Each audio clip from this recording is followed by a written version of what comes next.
Academy too. I mean, there's 3 different academies. Oh, I didn't know if there was another one. No. Do you want to zoom in? Do you want to do anything Yeah, like I just that? want to look. I don't know. Probably a little bit more zoomed in, right? I like to be a little more zoomed in, but I'd also go a little higher too if you can, so you don't get. It goes high. Where nobody has to see you. Yeah, that's good. Get off, let's go. Let's start. Just worry about it falling. Yeah, with that leg. Yeah, I'm gonna move it. I just don't want to be in your spot at all. All right, Facebook from Tim Jalbert's feed.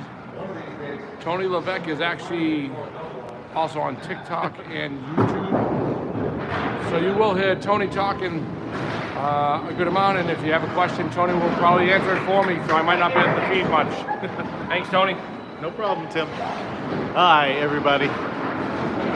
Welcome, everybody. I got 3 things going today. We got Tim's Facebook feed, my TikTok, and my YouTube, so this should be an interesting day. Let's try to do it all. Hello. Come on, there it is. Double to start for JJ Tourigny. Let's go. All right, 300 on its way.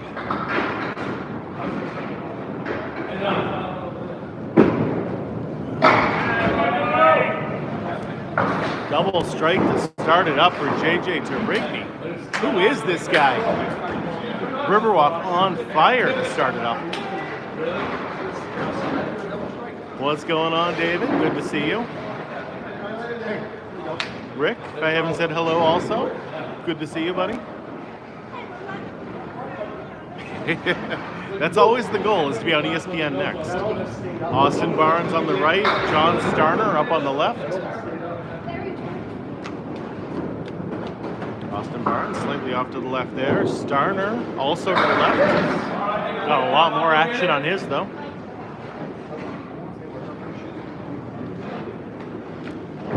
Austin getting closer to that headpin.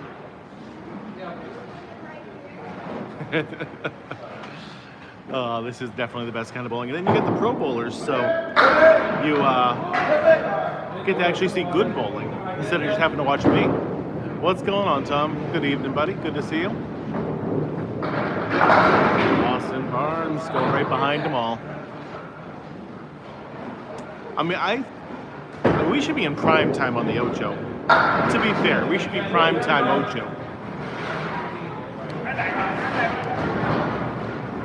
We don't need to be, between them.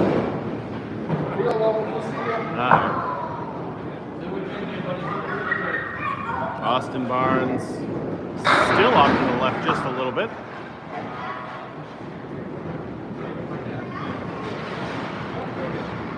Starner on the headband, punching straight through though. Leaving a big split, plenty of wood to work with though, plenty of wood.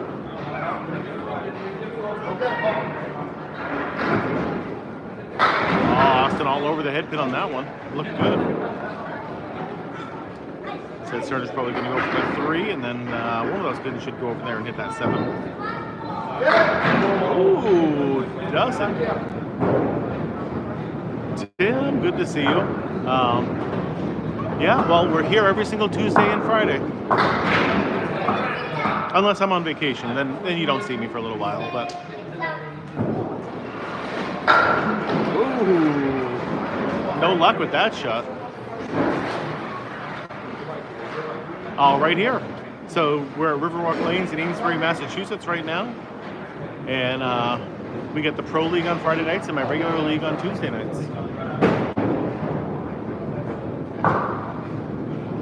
Yeah, once in a while you'll get a Sunday stream also, but you never know. Those are rare. Dave Godwin on the right, Ryan Southall on the left. Yeah, I've gone duck pin bowling before. We have a place in Chelmsford and Billerica near me. I just haven't been too much because if I want to do something different than Candlepin, I generally will go 10-pin bowling. Linda, oh, this is game 1.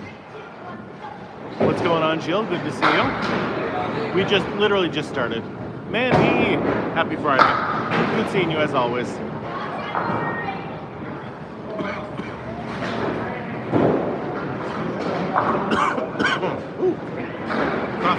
again. Yeah, we literally just started. This is still box 1 for all the different bowlers. So, Melissa, welcome, welcome. Southall. Ooh. Both guys, big spare opportunities there. Z, good to see you. Welcome, welcome. Oh, missing the object pin is Godwin there. Southall missed his shot too, but luckily he had that piece of wood in between.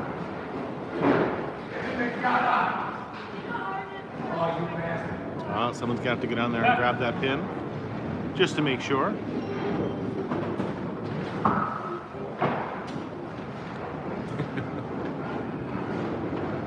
A little less than Jimmy Snow.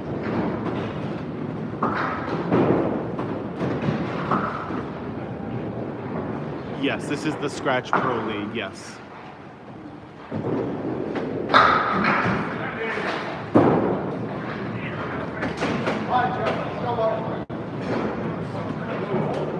We got Joe Smith on the right, Jeff Buggea on the left. You'll be seeing Joe on Tuesday night because we're facing his team on Tuesday.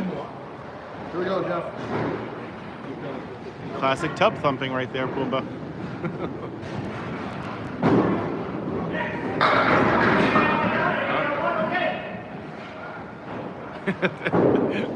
Thank you, Rebecca. The first week back was so hard, but I managed to do it. Managed okay, so. Joe Smith, nice spare.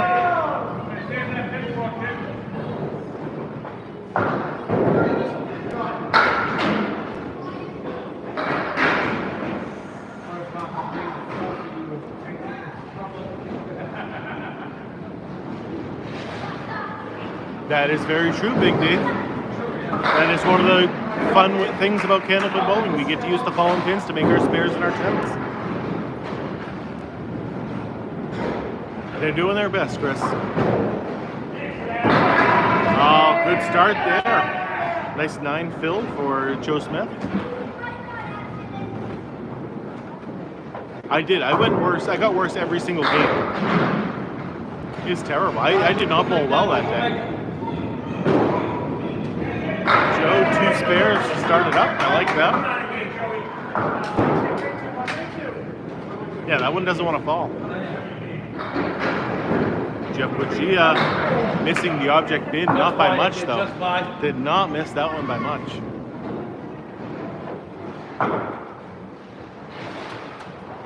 I'm not bowling tonight, Pigs, but there's no way.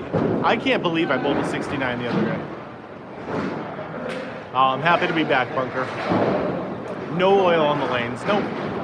Candlepin bowling is just straight wooden lanes. Lee with the popular vote. Thank you. Tim Jalbert up on the right.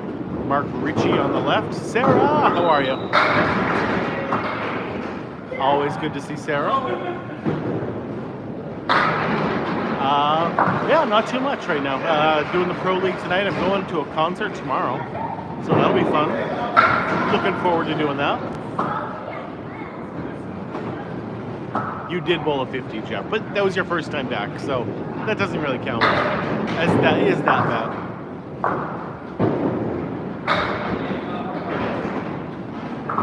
Yeah, speed on your ball definitely helps you, David. But obviously accuracy is still the most important thing. But speed on your ball will definitely get you more pins. Yeah, I'm expecting to have a bunch of fun. Going with my son and JT and somebody else. We're not sure yet who. Oh, lemon drop. Paul Grant's looking for his dollar bill. Sarah with 100 chili peppers. We're a 9th of the way there to the goal. I love that. Thank you, Sarah. Yeah, these guys, especially Tim, throws it really, really hard. There it is. Nice shot from Mark Ricci. Way to hit it.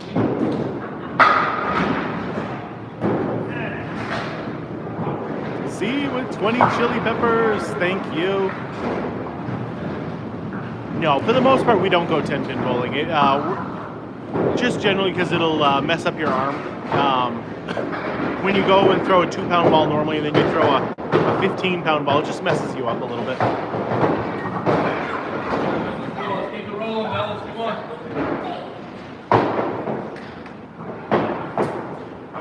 That is true. Once in a while, Steve, you'll run into that, but you're more likely to get more pins down with a slightly faster ball. Bass River with 21 chili peppers. Thank you, buddy.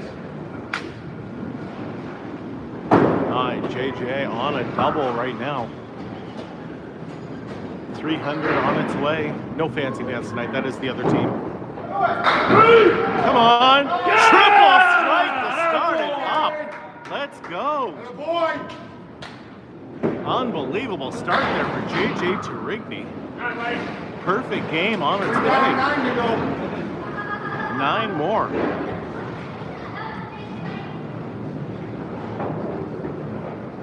Are we seeing history? Yeah, right? No lemonades tonight. No, I got some water and that's about it. Yeah, unfortunately we're gonna have to travel up up here to northern New England to give it a try. This is a good time of year to come up here.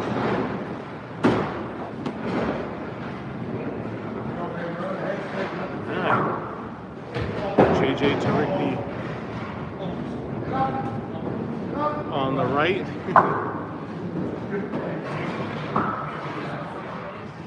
Uh-oh, what happened, Lee? What happened? No, this is the Pro League. I don't generally bowl in the Pro League. I can fill in once in a while, but generally I don't bowl in it. JJ off the head bit on that one, but they're working for him still. They're working. Yeah, I would have loved to have seen that jump, but never gonna happen. Ooh, ouch. Oh, that's terrible, Lee. So you're completely off it, or are you able to get one of those walking casts? There's the 10. Yeah, that's the one he wanted right there. Oh yeah, still great.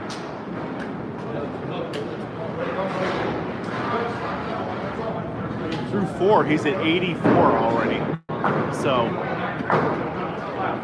doing great. John Starner on the right, Austin Barnes on the left. This is the Pro League, yes it is. No, if you get them all on your third throw, it is just a 10 and that's it. Oh, let's hope that's not the case, Lee. Let's hope that's not the case. You don't want the surgery. Generally, like 115 to 120 is the average. Some people go as low as like 110, and some people go up to about a 130, but the average is about 115 to 120. Absolutely, easily could have 100 half with one more mark.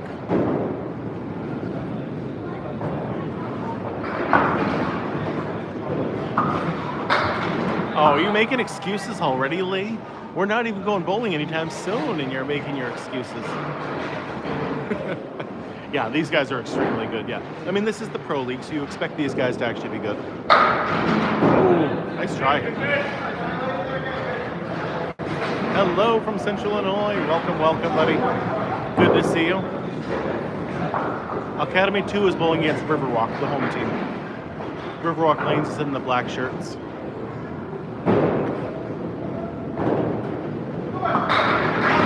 Double strike for Starner. Let's go. Riverwalk Lanes is incredible tonight so far.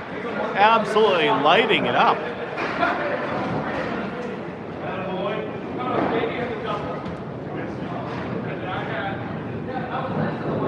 Oh, of course. Yeah, I saw it, I reposted it, and then a bunch of people tagged me in it already.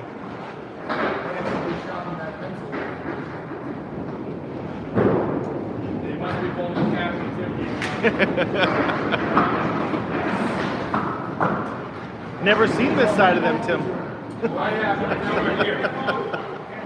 Every time we bowl them, somebody blows up. Hi, wife.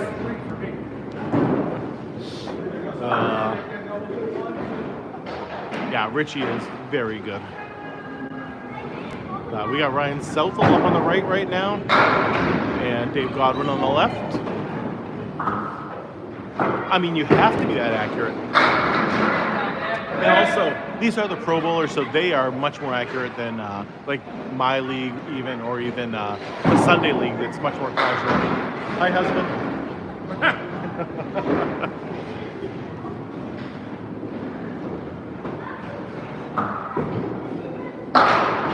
Whoa, no luck there. That shot should have gone. Sarah, at least you have Tony can talk all night for you guys. She'll go in and out because of she hates that we can't see scoring. Yep. So it's harder to watch those nights. You know, she can keep score at home. That's what I told her. Sarah, just keep scoring by yourself. Yeah. It's not like she's doing anything. I can send you home with a sheet if you want. There's apps that do it now. Right? Just put it on a piece of paper. Do it by yourself. You're bored. We got it right over there. She'll probably tell me to shut up.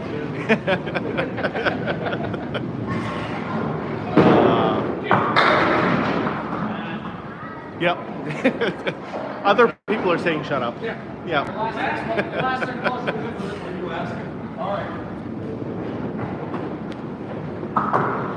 Well, my brother hadn't bowled in 30 years. He went Candlepin bowling for the first time. His first game was a 50. So take that for, what you think you might be able to get in this. A 90 is a really good score. So for your first time, most likely you will not get a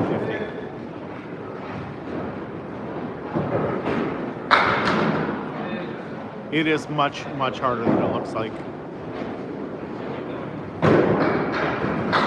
You'll probably do better than a 45. Like, I expect people's first time doing Candlepin, if they're a regular bowler, to get between a 70 and an 85, I'd say. Rachel! Good to see you as always, Rachel. Yes, yeah. And 10-pin bowlers, their biggest issue is going to be they're going to try to spin the ball. And that's just not the case. Once they realize that they have to throw a straight ball, then they get a little bit better.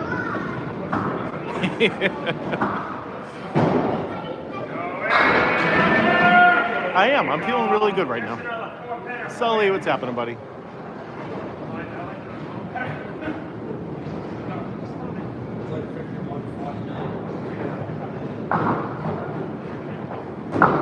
Good average in Candlepin. Oh, nice try, Jeff.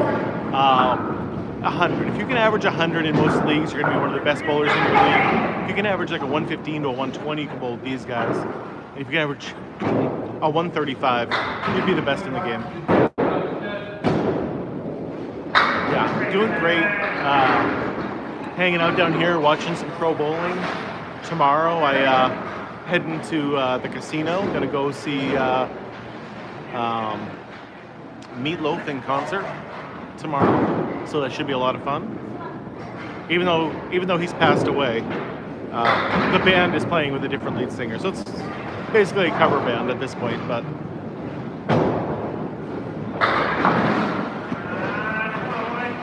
yeah, if you're far away, Rick, don't come up here just for Candlepin, but come up here, plan a lot of other stuff, and have Candlepin just be something you do while you're here.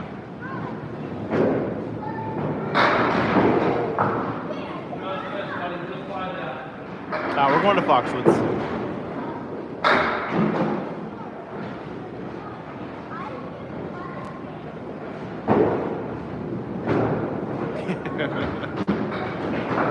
He's a pro whiner, John. Oh no, he is not going to fall. He's the epitome of like such a smooth thrower. And no. Joe Smith is he throws such a smooth ball. I love watching him bowl.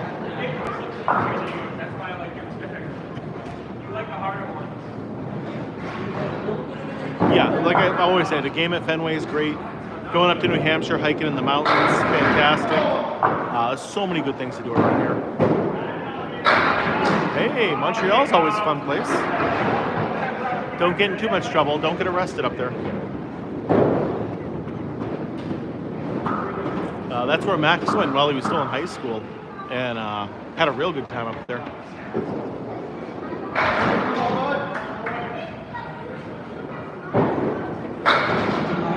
Jalbert just missing. Mine too, Jeff. Mine too. I've only been to Mohegan one time, and I have no reasoning to go back. I like Foxwoods a little bit better, and now we have the Brook a lot closer to us. There's a casino right 10 minutes from my house right now, so there's no reason for me to go to Foxwoods or Mohegan anymore. But we're going to go see Meatloaf, and we're going to spend the day down there. Should be fun. I'm excited for it. Jalbert on the head pin. Ugh, no luck whatsoever on that one. No, Ledyard, Connecticut.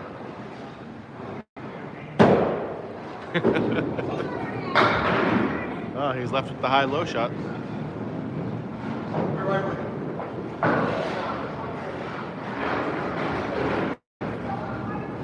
West Hartford, welcome, welcome. What a shot from Tim Jalbert. That is not an easy shot right there that you just saw. That was not an easy shot. You got to hit that just right. You almost have to get a little lucky, but yeah, he hit it where he was supposed to hit it. They really do. I think Texas would love this.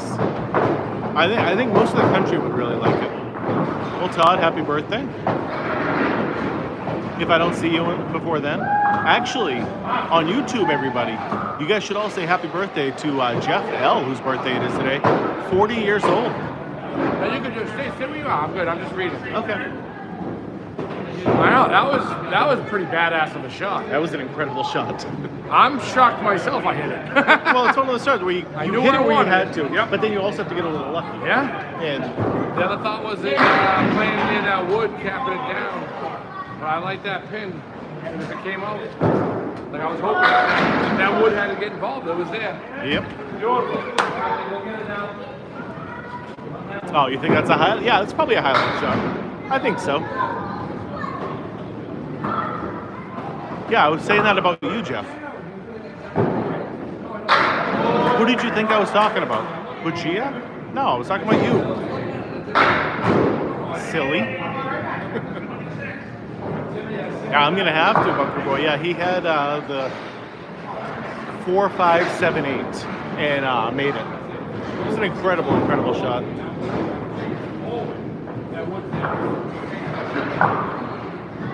Hey, it's going great, Diesel. Going great. Hanging out, watching some pro bowling. Beautiful day today here in Amesbury, Massachusetts. Wow. JJ, beautiful 9 drop.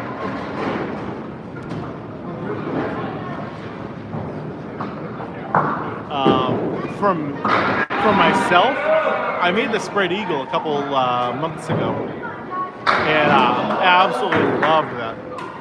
Like, wish I had a video of it.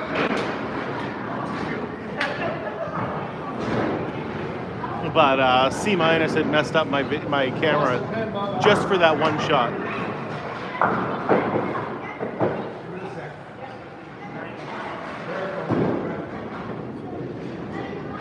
Yeah, I was so happy I made that spread eagle shot, and then came back to look at it. My whole phone was messed up. We got 3 games tonight.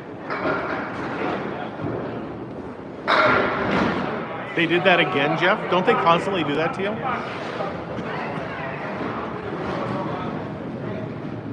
Starner on his double strike, putting a 1-up on it.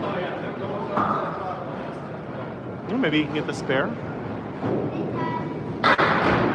Oh, Barnes hitting the object pin perfectly.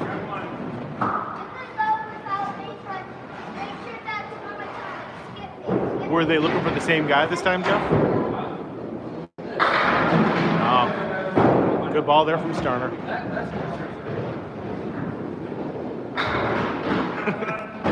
They really got to fix that.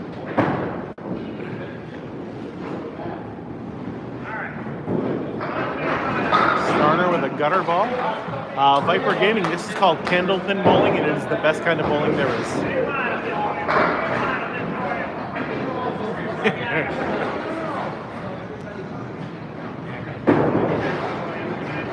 Yeah, Corey, I don't know if you saw the 4, 5, 7, 8 go earlier, and that was an incredible spare. How do you throw the ball? I actually made a video about that, Chase. If you look up, I think it's just called How to Throw a Candlepin Ball. No, Steve, you're stuck with me, Tony Levesque, doing color tonight. Tim's around, but you're stuck with me tonight.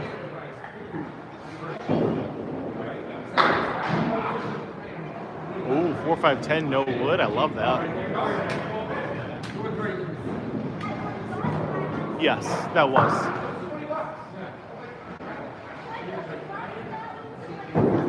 Starner. Picking one of them. No, it's okay. I'm not quite as loud as Tim is, Steve.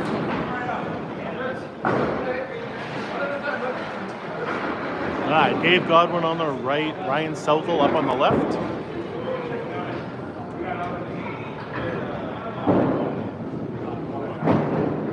Godwin off the head pin to the right, but got a bunch of action on that. Southall also off to the right. Got some beautiful wood over there.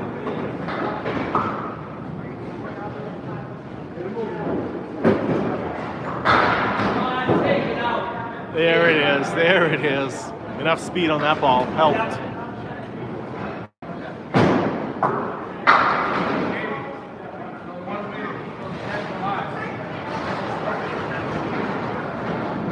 Yes, in Candlepin you can use the wood to make your spares and your tens.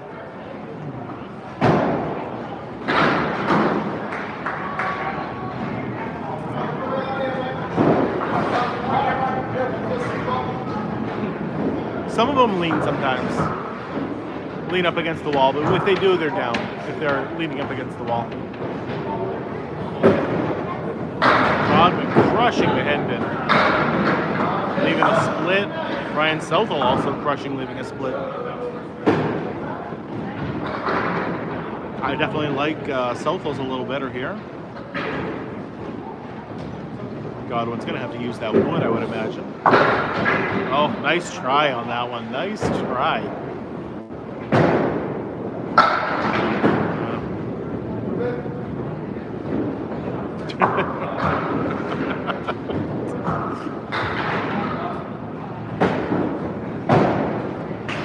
That is the most random thing ever, Rick. Nick, I'm sorry. You're right. It's my fault. I apologize for letting you nap so long. I'm sorry. I'll do better next time. We're up to 4,000 likes right now on TikTok. Let's keep those likes coming in, everybody. 8 likes only on YouTube. Come on, guys. Let's pick that up a little bit. We got 70 people watching. Only 8 likes. Everybody start liking it.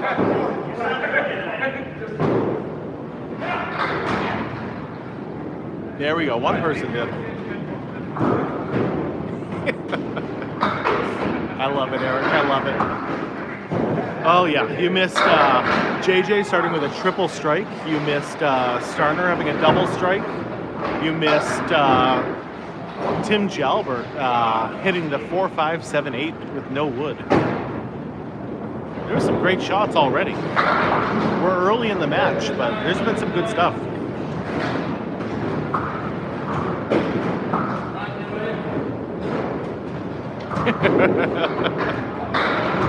Anton, you're asking on the wrong channel. You got to go over to YouTube to ask that question.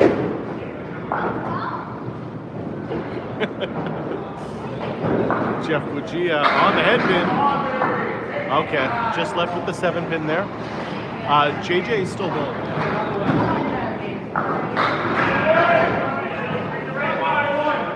So, yeah, he still has 2 more frames to go.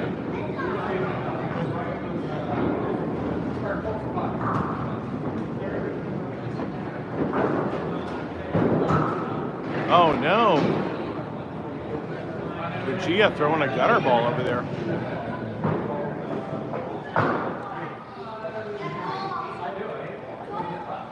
.300 is basically impossible. It's basically impossible.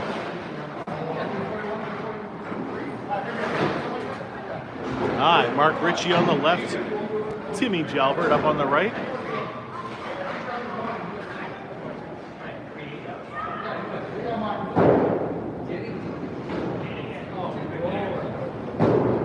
Tim Jalbert crushes the headpin for a strike.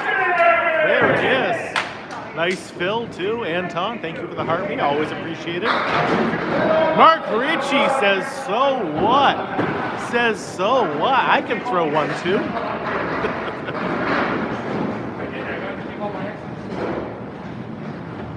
John, what's happening? Good to see you, my man. Jalbert off the head pin, but ooh, almost made it anyway.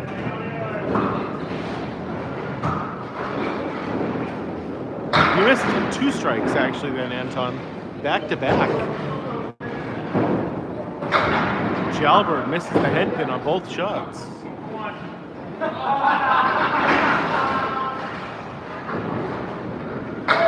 But Mark Ricci also missed the head pin on both shots.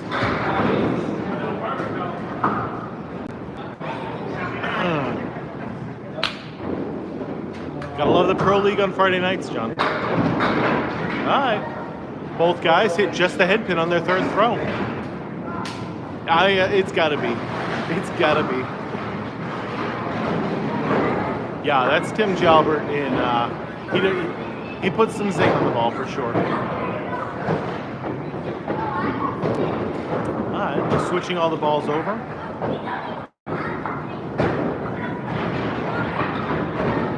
JJ still has 4 more balls, 4 more frames to go.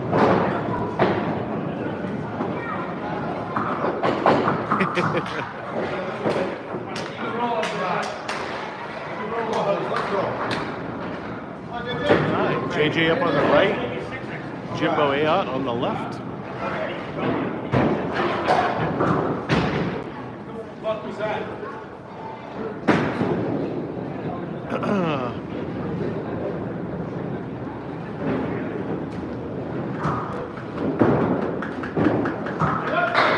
JJ has, I believe, a 113 through 6. Maybe 121 through 6.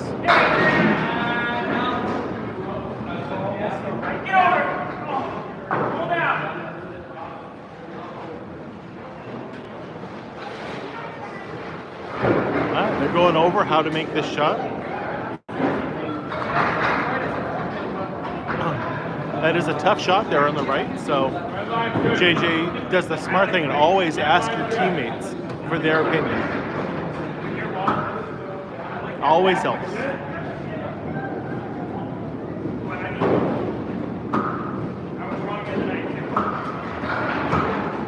That's what I would do, Rick.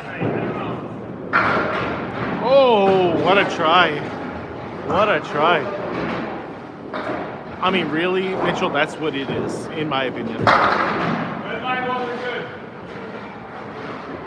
Yeah, that's just the pins, you know. Oh, that one's no good. That's a gutter ball.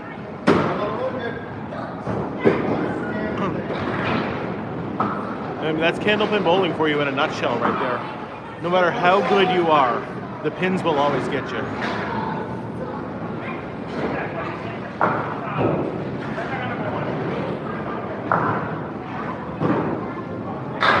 JJ way off the head pin on that shot. Jimbo on the 7.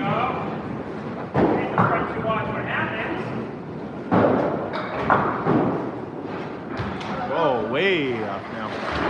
Yeah, we've actually had a lot more strikes than normal, Sam, tonight.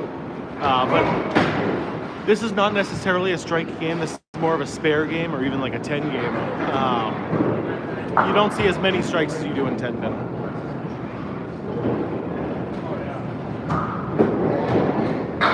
Oh, great shot right there. These guys generally will probably throw between 30 and 40 miles an hour.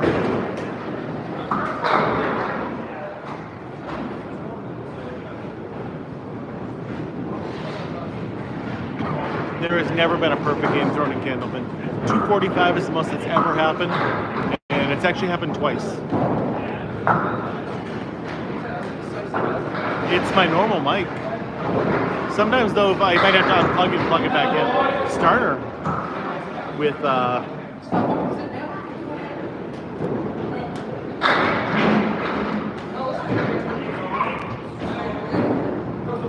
does that help at all?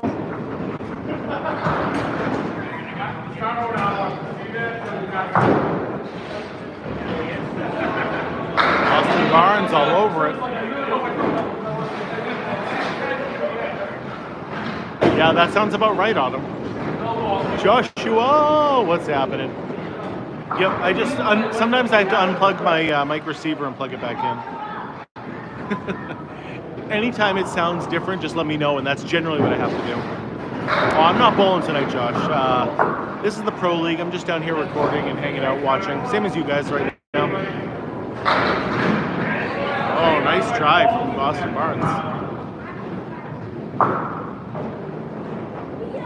I can fill in once in a while in this league, but generally, I'm not good enough to still bowl with these guys. It's not that I can't show you the scores. It is still pencil and paper here, Gage. And so because of that, I'm not going to keep score on paper while also doing this. So I can show you the scores at the end of the end of each game, but that's going to be about it. It's too hard for me to do keeping score and commentating, reading stuff. I tried it. It's too much for me. 12 likes is all I'm seeing, so we got to get more likes over there really on both. We're almost at 10,000 on TikTok right now, but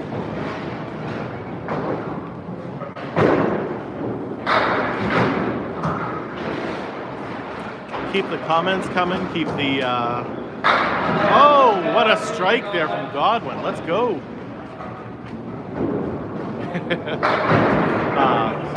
Yeah. Commenting and liking is what gets more people watching, and then more people get to see the game at that point. So, like, comment, share, all those things. And subscribe, of course. That's how we get this out to more people. There it is.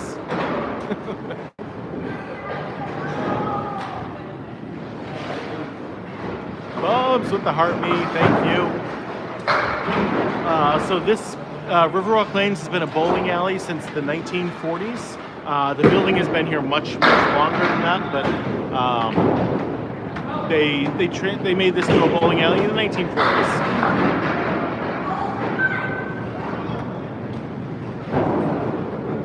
Eight lanes in this place. Very vintage house. Like I said, still pencil and paper, still wooden lanes. Sarah with a cake. Level Up Sparks, thank you.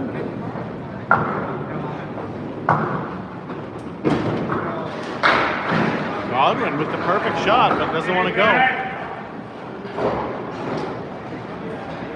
Yeah, that is the same Dave Godwin right there. Uh-oh.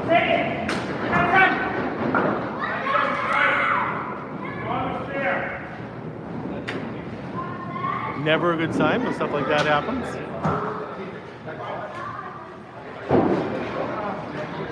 Oh no, that's terrible. That your bowling alley burned down. Yeah, Mark's gonna go down there, see if anything's broken. Hopefully there's nothing broken. No, yeah, correct, Autumn. No oil on the lanes. Candlepin bowling does not use oil.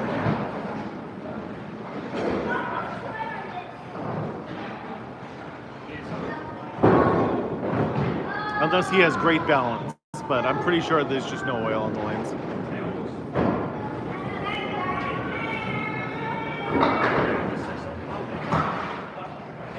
Jeff Buggea on the right, Joe Smith on the left.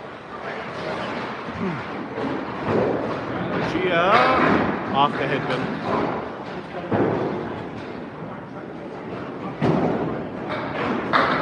Jeff with the man crush on Mark Ricci.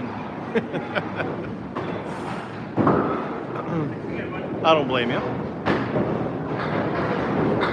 There it is. Oh.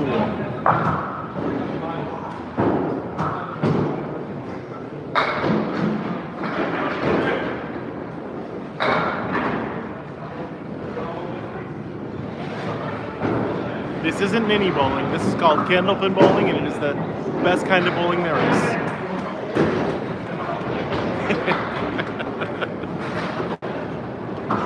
No, there's a you can use a urethane ball, a rubber ball. There's slightly different weights, but for the most part, other than the urethane rubber, they're pretty much all this. I don't want to say they're all the same, but they're all very similar. Not nearly as big a difference as there is in 10-pin balls.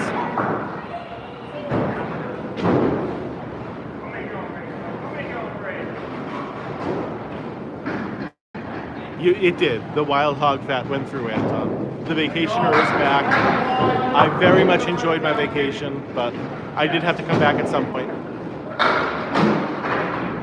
Now, it's not regular bowling. It's 10-pin bowling is what you're asking.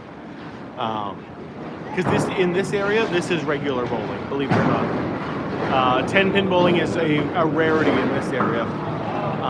We're in northern New England, and in this area, Candlepin bowling is the best kind of bowling. But the differences between it, no oil on the lanes, 3 throws instead of 2. Obviously, smaller balls, smaller pins. Oh, and we leave the fallen pins up there to make our spares and our 10s. Those are the biggest differences between the two sports. But it's still just bowling. You're throwing the ball down there, trying to knock down as many pins as possible. Scoring is almost the exact same. I probably will not be doing King of the River on Sunday morning. Probably not. But we'll have to wait and see. I'm going to a concert tomorrow night, so I don't know if I'm going to be up and ready to do stuff on Sunday morning. What's going on, Cam? Good to see you, buddy. It's not on the gutter. There's actually it's in between the two gutters. I'm actually seeing Meatloaf, believe it or not. Despite passing away a couple of years ago, I am still going to see him. Wow, how does that not go for Timmy?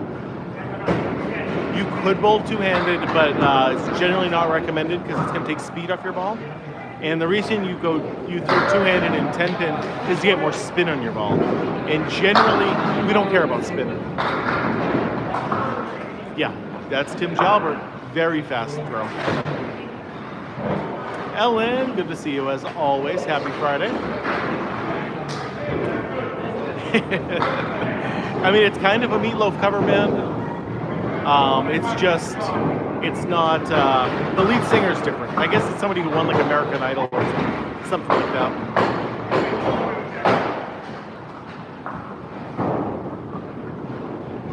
Meatloaf cover band calling themselves Salisbury Steak. That is hilarious, Rick, honestly. No, I like Salisbury Steak better. Okay. That's what they're saying on YouTube, and I think that's funnier.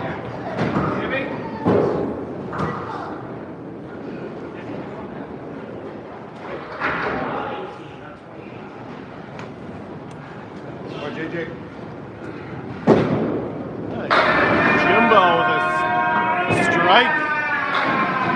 JJ's missing way off to the side. Travis with the heart knee. Thank you. Happy Friday. Never has been a perfect game in this game.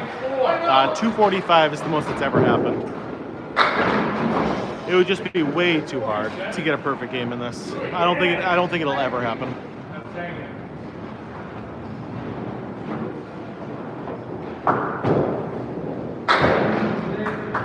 All right, shake it off.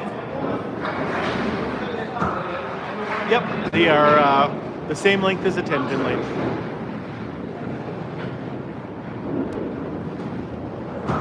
Yeah, he did bowl well. Jumo with a great ball there. JJ still off to the left a little bit right now.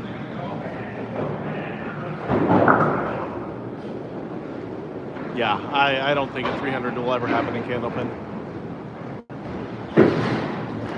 Unless Candlepin starts going nationwide and like starts growing at an exponential pace. I don't think so. Oh, what a try. This is boxes 9 and 10 of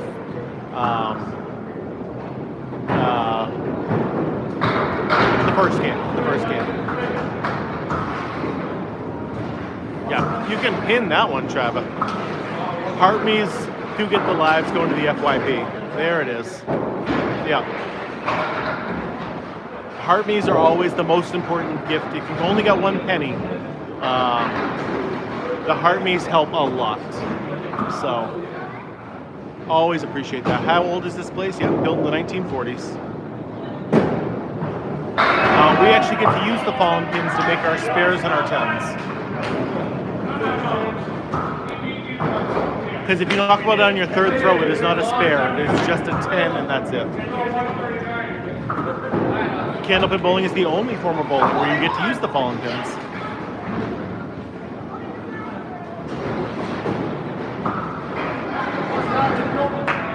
$121 for Jimbo. $151 for JJ. Finishes with a $151. Rebecca, thank you for the heart me in becoming the 36th member of the team. I appreciate that.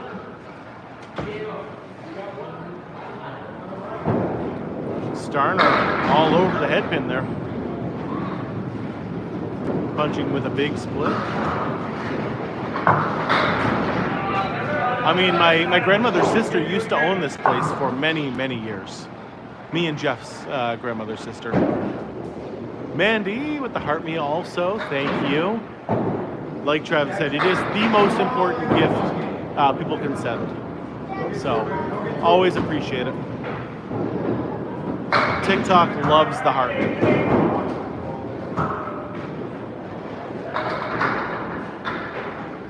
Yeah, but I never know what it is, so I'd rather just say my grandmother's sister.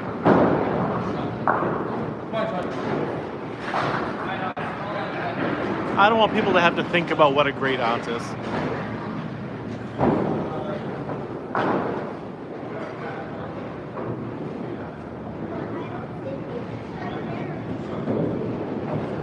Austin Barnes off to the right a little bit there.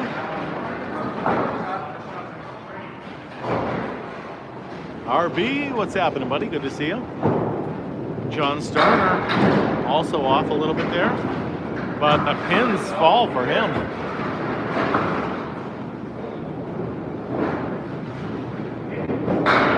Oh, everything but the 10 pin. That stupid 10 pin every single time. Ellen with the heart me as well. Thank you, thank you. Like I said, it only costs a penny, but it means so much to me every single time.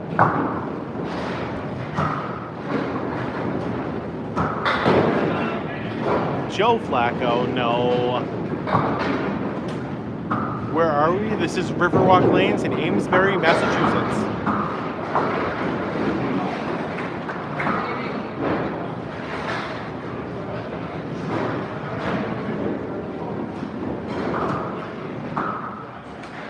John Starner with a 110 and Austin with a 103 to finish.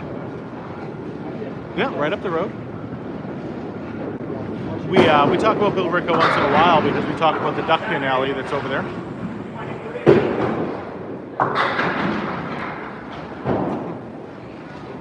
That was a working ball right there for Ryan Southall. I did not think that was going to get anything done.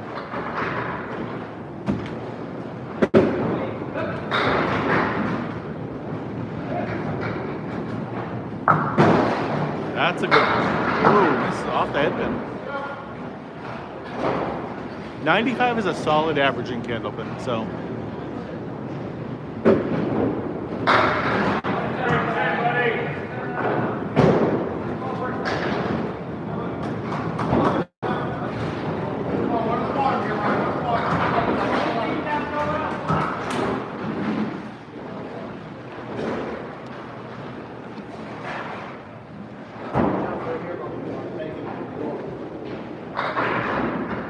Yes, it is.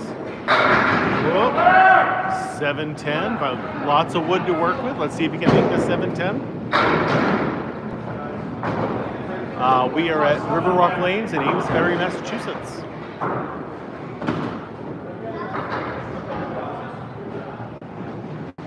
.710 split.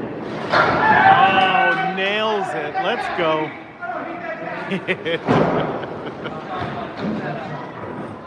Luckily, I play Candlepin, so I get to hear it a lot.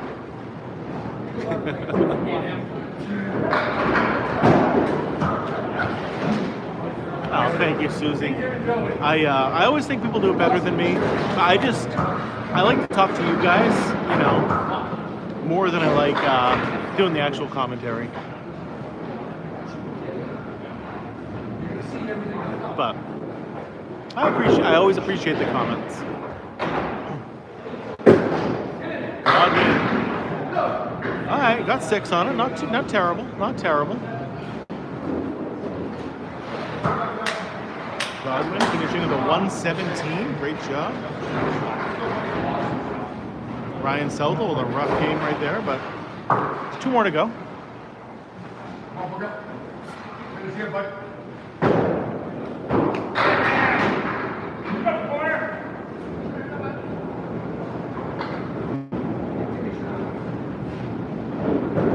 Buggea way off to the left there. Wow. Only left with the 1-3 pins right there. Ooh, Joe Smith almost made it. Thank you. Laugh, love, cry. I appreciate it very much, believe me. Makes me smile every time I hear those kind of things.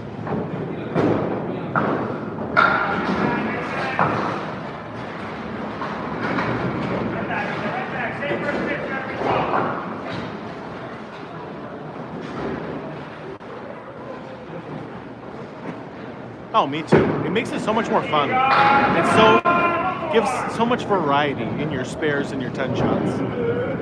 245 is the most anyone's ever gotten, Bob. It's happened twice. Randomly 245. I don't know why that seems to be the number that people get, but 245 has happened twice. My high is a 164. It happened a few years ago, and I would really like to beat it. It doesn't seem to happen. 164 is very hard to get.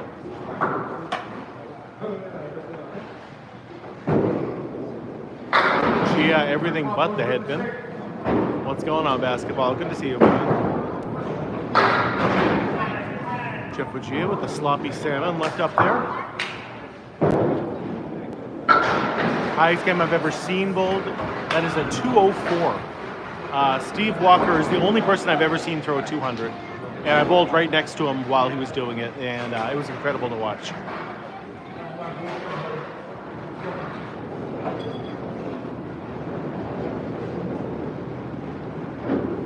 Yeah.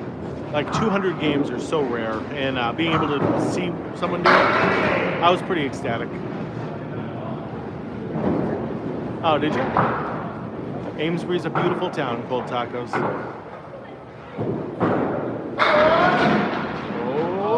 Okay. A lot of wood on the right, perfect wood on the left, as long as he doesn't cap it.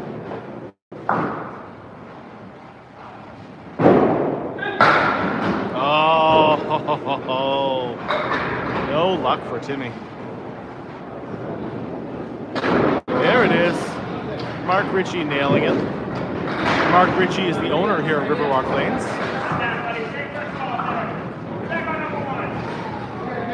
That's the bowler on the left right now.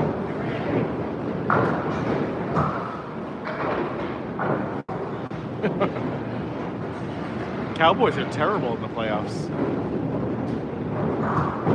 Jalbert. 9-pin drop. Just got to hit the single pin for the spare. Mark Ricci off the head pin, but again, reasonable leave right there.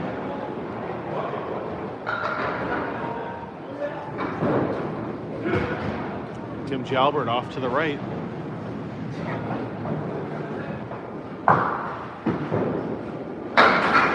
Wow, what a shot from Mark Ricci. There it is. Gets the 10 out of it.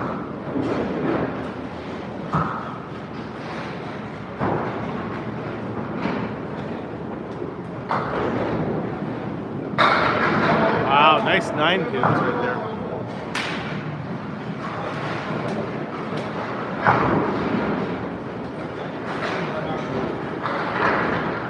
Yeah, Joey, but like the vintage feel of it right now, it feels like home still. And there's not enough money left in the game to really like do everything up a lot, especially only in an 8-lane house.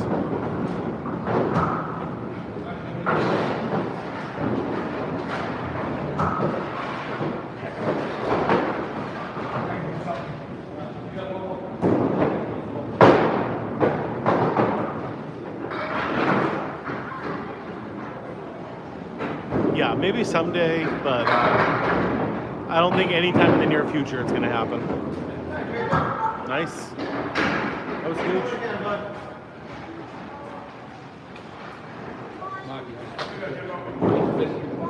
Jeff, can I see the big score? Yeah, that one. This one's a little easier.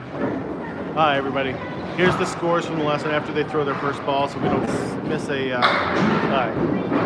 Here we go. YouTube first. Check it out. Big numbers are 123 for Jalbert, 151 for tourigny, 136 for Mark Ricci. TikTok people. Whoa, that is a terrible. Sorry. There we go. There we go. All you TikTok people.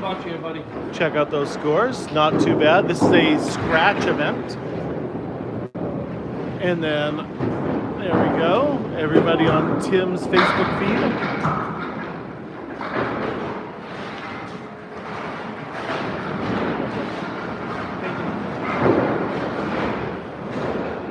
At the end of the night, Mark, I will do that. If you want to stick around until I'm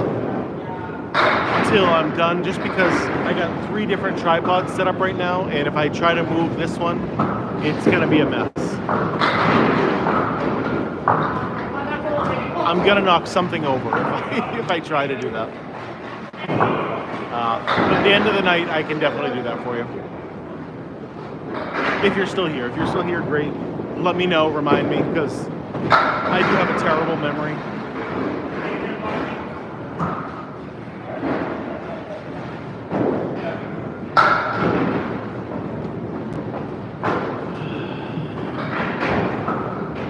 Sorry. Yep. I thought I answered that C, but I very well could have just done it in my head. Yeah, this is a scratch league, so no handicap whatsoever in this league.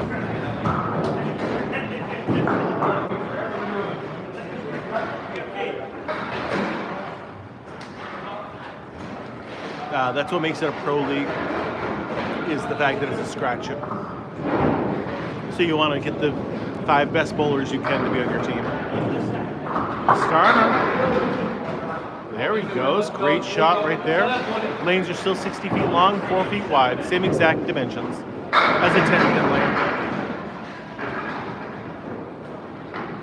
lane. Jeff is multilingual, though. Just not Korean.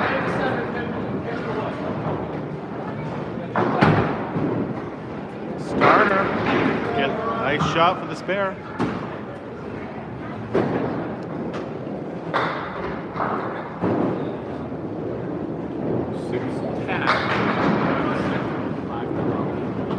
Whoa. That's a beating right there. 98 pins. Woo.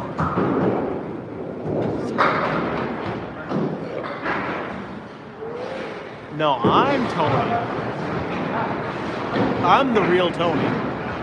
This is the very beginning of game 2, Ellen. Cora, what's going on?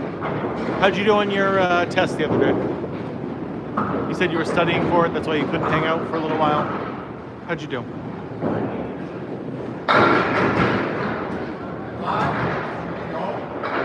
Austin Barnes on the head pin. Great throw. 7-10, we've seen it made once already tonight. This weekend, I don't think I'll be live this weekend at all. Next time should be next Tuesday. Unless something happens and I'm here for the King of the River on Sunday morning. I probably won't be live at all this weekend. Mid-80s is solid. Nice job, Cora.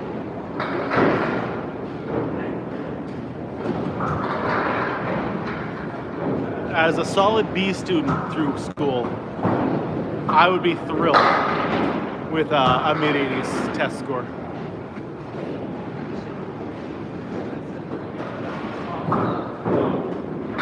Starner making his 10 pin.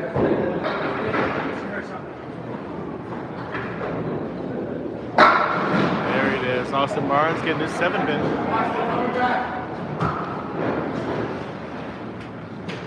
Wow. Yeah, I was never that good of a student, Cora. My kids were, and I never understood how they could do it, but they actually did their homework, and they didn't skip school nearly as often as I did. They were actually good students, so. And I certainly was not a good student. Yeah, it's very hard to get a strike here in Candlepin. Generally, this is known as more of a spare game or even like a 10 game, rather than a strike game like 10 pin is.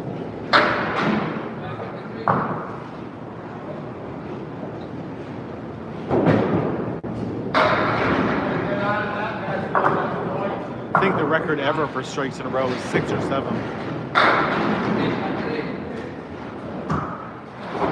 Average score for the Pro Bowlers here is about 115 to 120.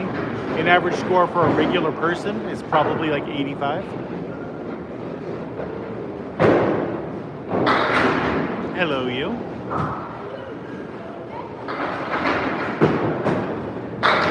That's one of those little things that Mark Ricci did, and I think it's perfect. I love that little red stripe on there. Michael, how are you, buddy?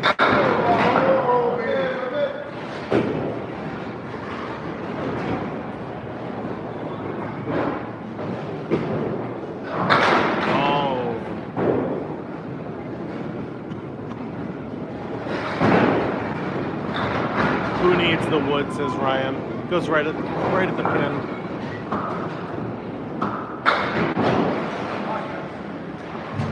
Most likely not. I'm going to a concert tomorrow night, and we're probably not going to be getting home until after midnight.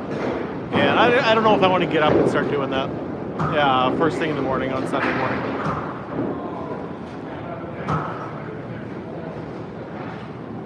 Yeah, I don't know what he said, but I always just trust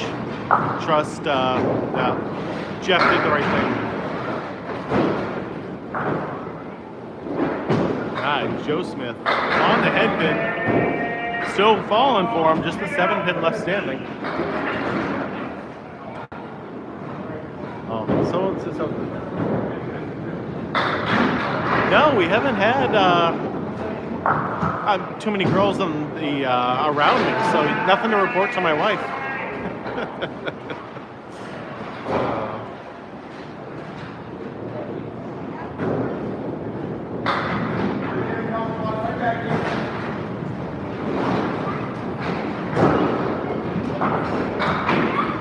She watches most of the lives anyway, so I can't do anything too bad. She knows where I am.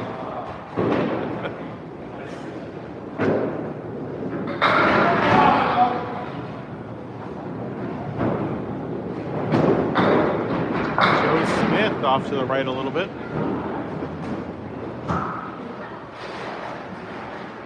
Yeah, sometimes PG, Jeff. Sometimes PG. We try to keep it G. Whoa, what a shot from buggea there.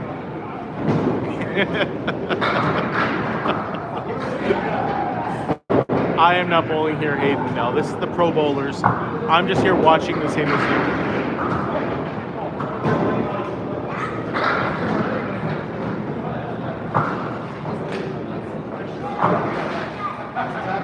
No, Mrs. Magic is very laid back. I generally don't worry too much for my safety. Of course, while I'm sleeping, you never know. Pillow might get put over my head one night. Mr. Nat 1? What's blasphemy?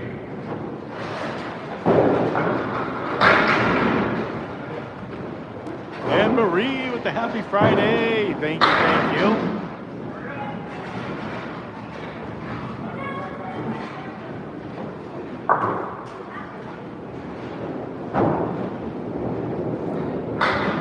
Oh. You're not talking about my wife taking revenge on me? Okay, well that's good. Phew.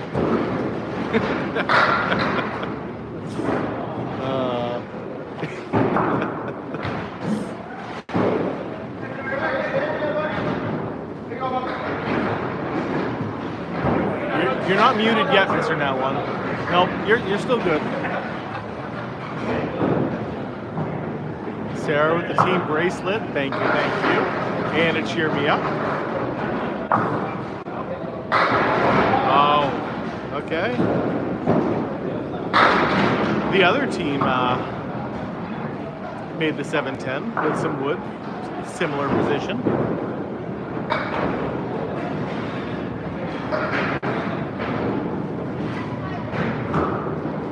You can mute me, Jeff. All you have to do is turn the volume down on your phone.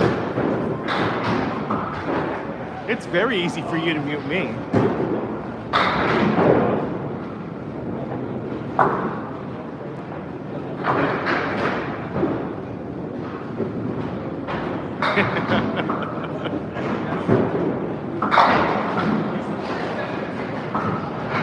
I haven't been able to play D&D in like many years. The last time I played, my brother stopped talking to me, so we haven't done that too many times. I played a lot though as a kid. I played a lot of Dungeons and Dragons. One of the guys I work with said he watches me once in a while, and it helps him fall asleep. My voice is so soothing, he says. No, this is the Riverwalk Lanes in Amesbury, Massachusetts, Anne-Marie. Oh, I still play Magic. I play Magic every single day, Kelly. Yeah, I just don't know. Like, I only have so much time in the day, and the amount of time I put into Magic and the amount of time I put into the bowling stuff and working, I just don't know if I have time to really do a D&D campaign. Go, JJ. Oh, I am definitely into MTG.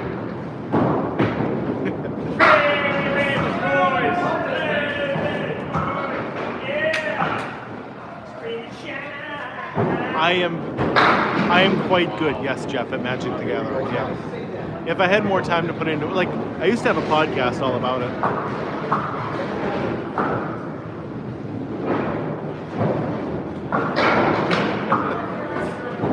You guys are making me smile too much, Travis and Cora.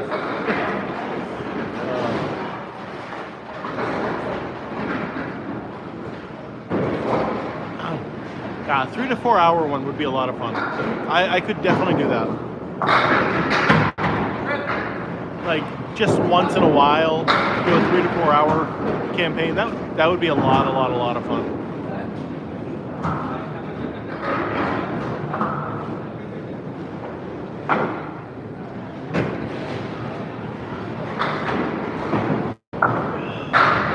Nice shot there. All right, let's get back to the bowling. Enough Magic talk, D&D talk.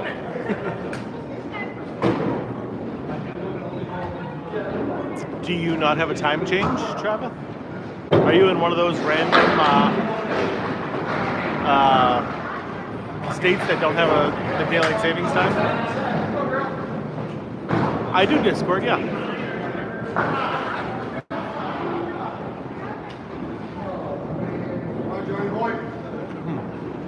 300 has never happened, Paige.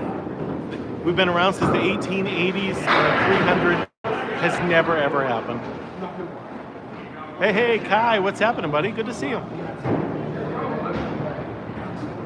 I stopped in on your live the other day, literally as you ended it. I literally was typing in, hey, what's going on, and then it ended. I just missed it.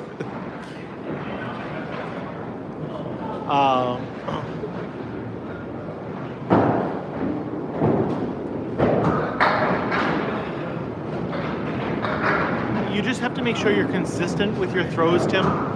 And starting from one side would make it very difficult to make your other shots. So yeah, that might be the best for your first throw, but then you're going to be very inconsistent with your second and third throws. Joe Rogan had no love for Candlepin. No. I think he needs to give it a try, though. Someone needs to get me in contact with him so that way I can take him bowling and then he can check it out. Sure. Yeah, that Mr. Rogan guy says that Candlepin bowling is not the best. I was not happy with that comment.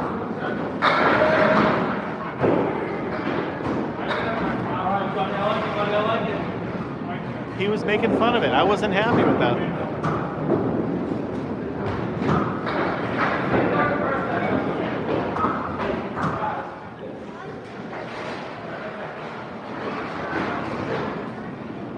John Starner. Need to be a little bit more left to make that shot. What's going on, Mahith?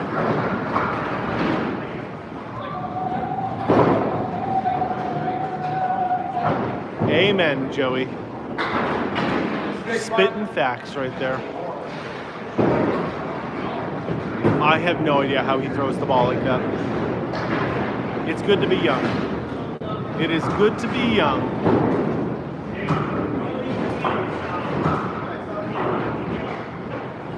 Thank you. Making me blush, Math, but I very much appreciate it.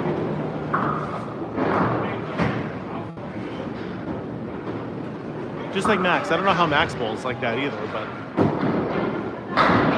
Yeah, single pin. That is a quarter Worcester right there for David Godwin. And whoever was saying starts far from the right, that is what Ryan Southall does. On the left-hand side, he starts way to the right and tries to go in. Does he make it? Almost made the quarter Worcester spare. Yeah, in this game, everyone has their own style. There's no definitive way to necessarily throw the ball.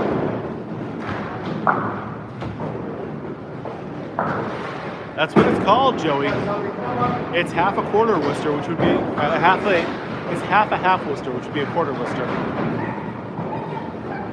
Christopher, this is called Candlepin bowling, and it is the best kind of bowling there is.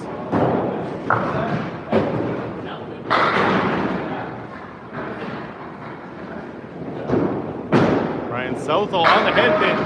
Great ball, but leaving the 5-8-9 back there. Godwin, I kind of like this shot right here. That was the right place to put it in the 7-pin. For no reason at all, did not go down there. Oh, that is a roadblock of a pin right there. Well, that would be a 3/4 if he got a half and a quarter. So does C. C- also hates the 7-pin. Yeah, it was. It completely blocked his shot. That's why we say most of the time the fallen pins help, but every once in a while, complete roadblocks. Oh, 9 pins. That pin's wobbling, but it's not going to fall down. The pin's wobbling. It wants to go. That was. You get 3 throws per frame. First ball is still a strike, just like in 10 pin. Second ball is still a spare, just like in 10 pin. The only difference is the third throw, which is total pinfall only. So it would be just a 10 if you get them all down. You think those are funny, Cora? I see those and I just roll my eyes at it. I roll my eyes every single time.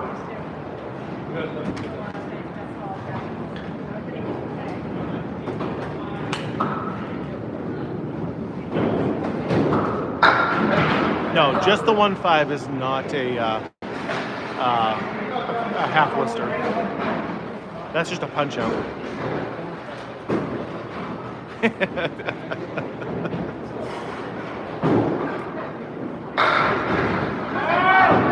C is actually injured also. He won't be bowling with us for the next couple weeks. He's C minus 756.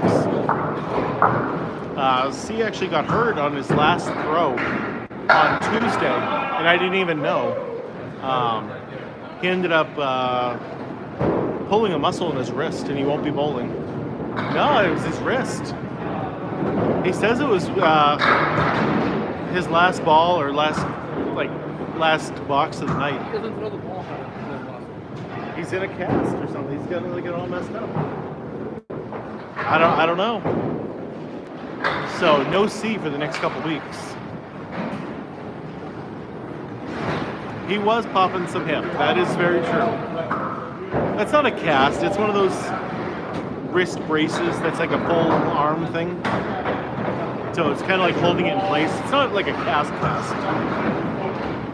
We got Steve Body filling in. It's spelled out. CEEMINUS. 756.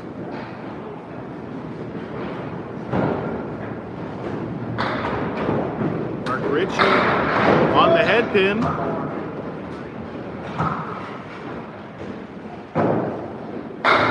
Oh, great throw from Jalbert. Yeah, he didn't tell me anything until he's like, hey, I'm out for the next 2 weeks.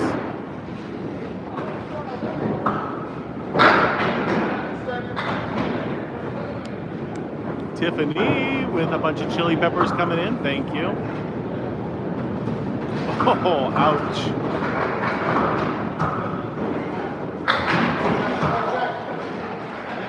Tiffany also with a goat. Thank you, Tiffany.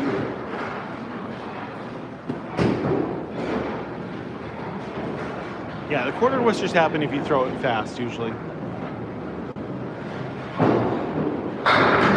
Some of the risk you run, for sure.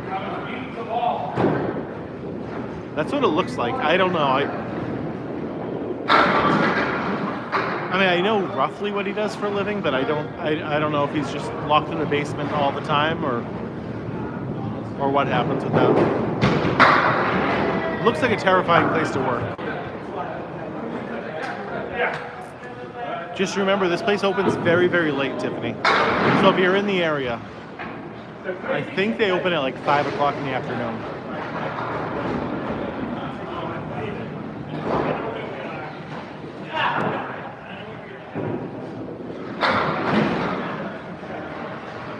But this place is great. I absolutely love River Rock Lane. So if you get a chance to, come on down. Academy or Exeter, you know, those places will be open all day long. Both those places are beautiful houses.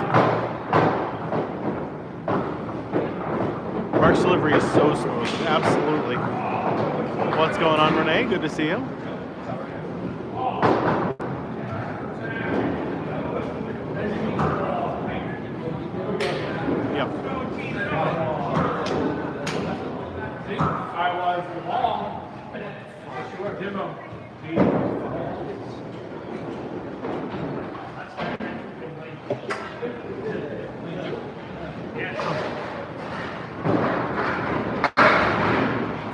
That's why you're up in this area. Okay.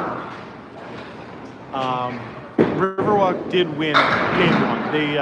They won by 12 pins. Okay, sounds good, Michael. Yeah, I'm not bowling tonight. This is the pro bowlers. I'm coming down here watching, same as you guys.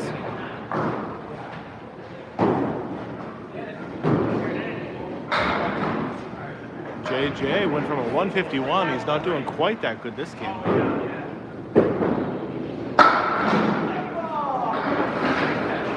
Was it a 151 at the half? He's at a 36.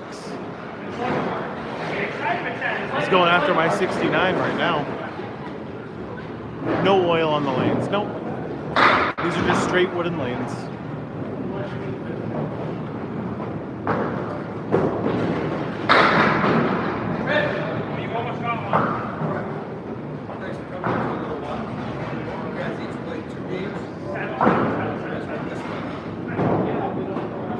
Half Worcester finding the hole too.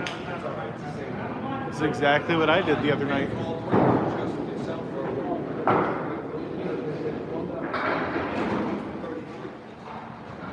I don't think it would do like a whole lot based on just how we throw the ball and how fast it already gets thrown, Cora. I just don't think it would do a whole lot. Dano, this is called Candlepin bowling, and it is the best kind of bowling there is. This is not sports. Yes, it is with the business. This is definitely sports.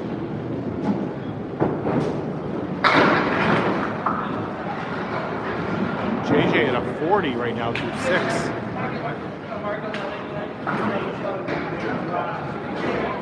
None of us are doing anything right now.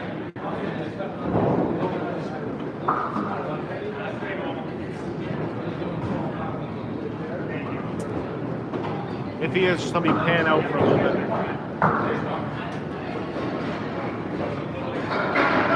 Right, exactly. With the fastball that we throw, I just don't think it would be good.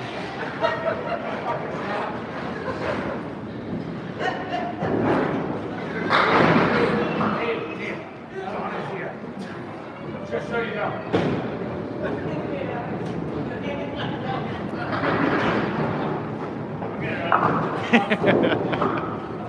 Those are all work TikToks too, Kelly. So. It's a lot of work.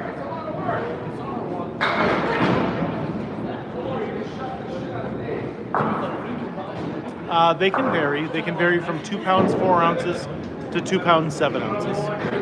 Oh yeah, really hard. Now we know why the Postal Service is in such disarray. His break time, yeah, okay. His whole day is a break time.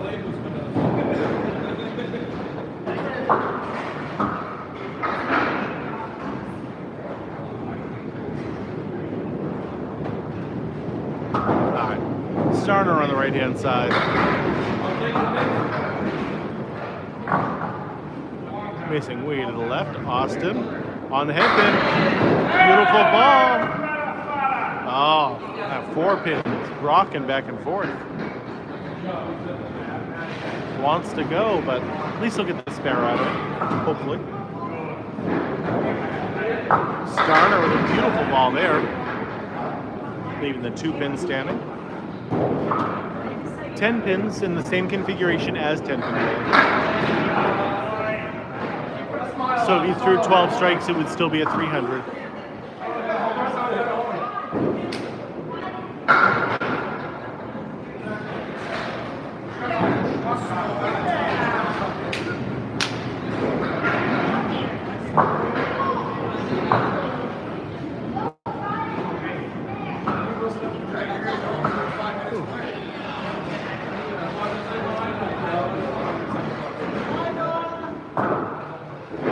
Southall on the right, Dave Godwin on the left. Ryan all over the head pin. Big split though. Come on. Pin was hit 3 different times, doesn't want to fall.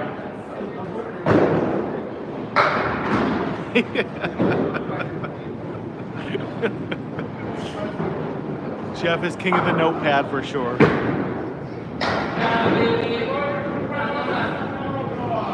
Good spare there for Godwin. Solid 10 for Ryan Southall.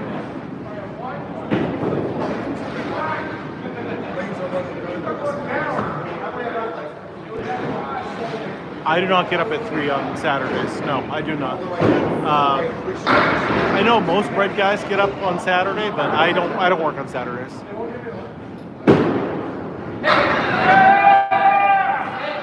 100% Z. This is a spare game. Strikes are great, but they're just so inconsistent. You can't be a strike bowler.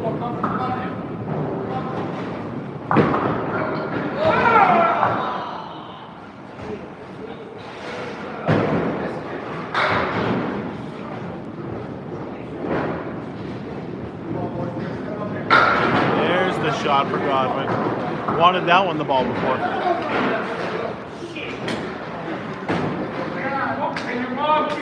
Buggea on the right, Joe Smith on the left.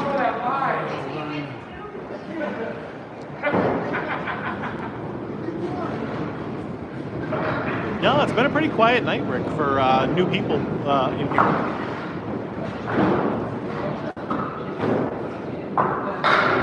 Buggea with a great ball, but whew, terrible leave.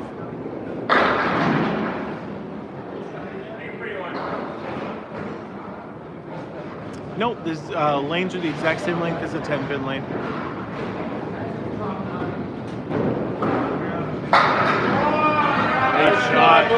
Great shot from Buggea. Joe Smith. No luck on that one. Allen with the hard knee. Thank you. Right? Beautiful shot.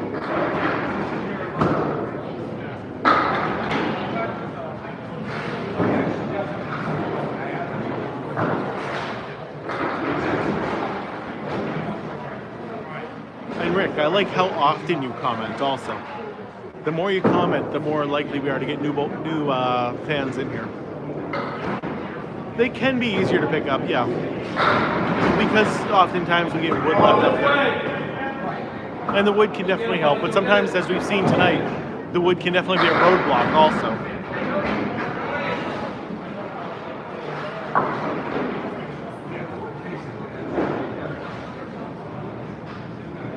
Bugea's just got to split those two. No problem. Joe Smith. 10-pin just barely clipped it, but he got it. Buggea having trouble hitting that 4-pin. 6-pin? 6-pin. Pins are made out of like a hard rubber. I just always expect the pro bowlers to make those shots.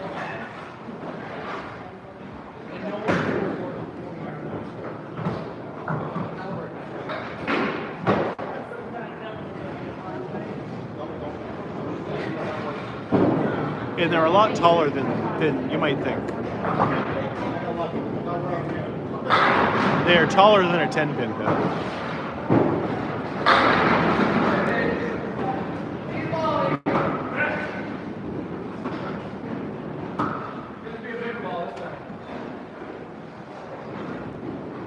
No, I was told that there was one place in Germany. There it goes. But I find that hard to believe still. But yeah, it pretty much is a very regional sport and almost exclusively found in northern New England and Atlantic Canada only.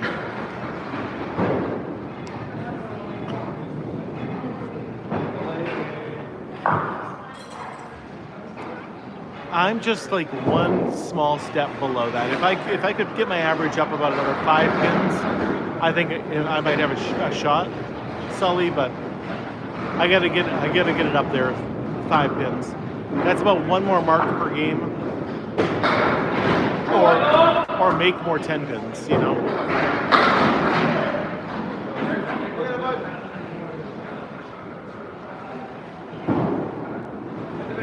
They're over 16 inches tall, actually, Jeff. I believe 16 and like a quarter inches.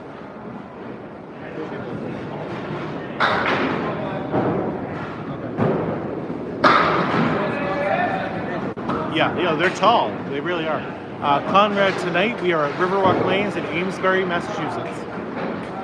No, you get 3 balls per frame, but you get 2 frames each time while you're up there. So So if you see them throwing 6 balls, it's because they're doing 2 frames.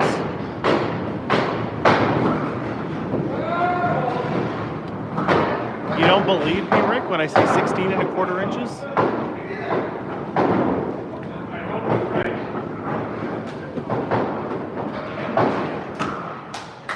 No, no holes in the ball. Just a solid ball.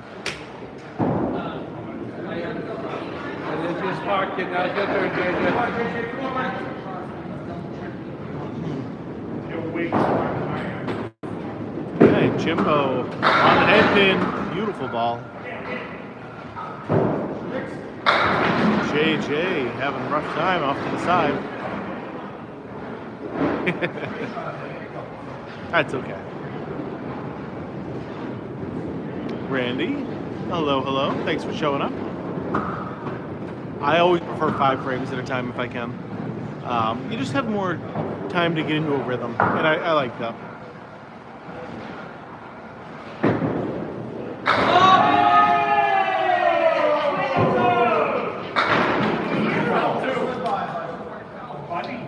Yeah, if you've ever played bocce, it's about the same size as a bocce ball, but smooth instead of the rough that the bocce usually is.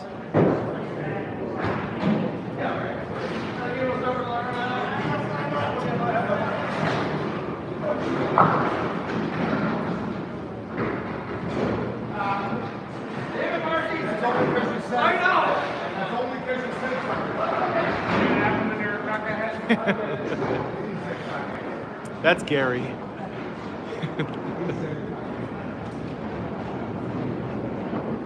I try, as long as I'm back here, I will try to answer all the reasonable questions we get, Miko.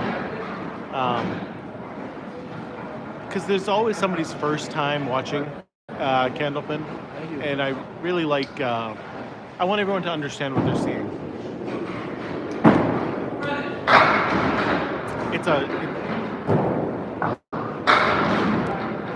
Fred Flintstone did 10-pin bowling. Absolutely, Hooter. Real bowling right here.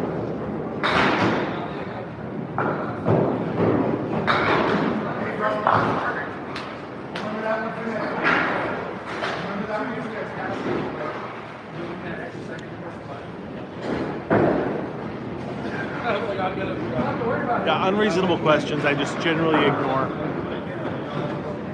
But reasonable ones are fine.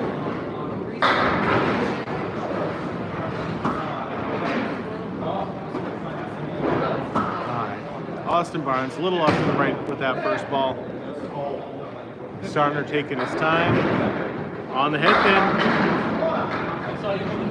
pin. Big split there. That's Candlepin bowling. Every good shot gets punished.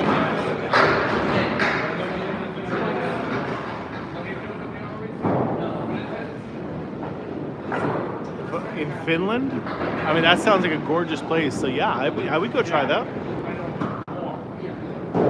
I mean, that's the big thing, Terry.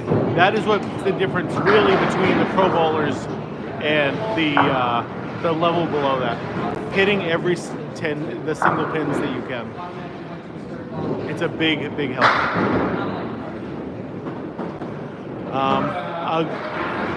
Scoring is almost the exact same as 10-pin. The only difference is our third ball, which is total pinfall only. So if you knock a ball down your third ball, it's just a 10. But strikes and spares are the exact same. And a good average is 100. If you can average 100, you're going to be one of the best bowlers in your regular league. If you can average a 115 to a 120, you can bowl with these guys in the pro league. And if you can average a 135, you'd be the best in the game. Kathy with the heart me, thank you. As I say all the time, oh, strike there from Starner, great throw. The heart me is the most important gift you can give if you only have a penny to give.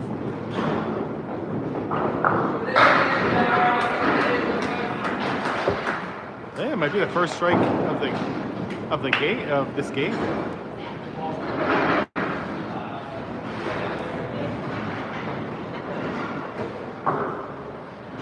Yeah, that was the first strike of this game so far. Yes, the world record is 245. Nobody has ever gotten more than a 245. Godwin threw a 235. There's a strike.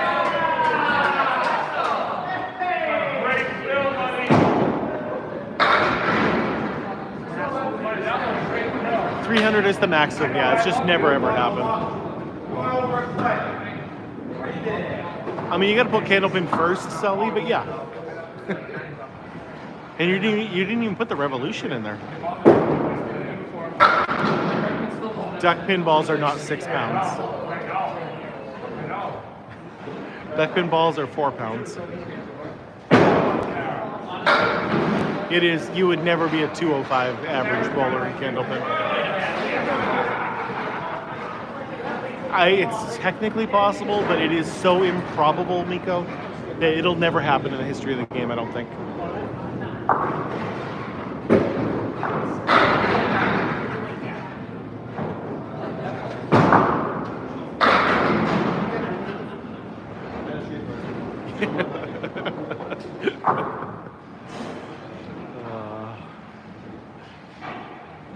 Yeah. It is significantly harder to score in this. Well, 10-pin has its difficulties also, but for just scoring purposes, Candlepin is the hardest.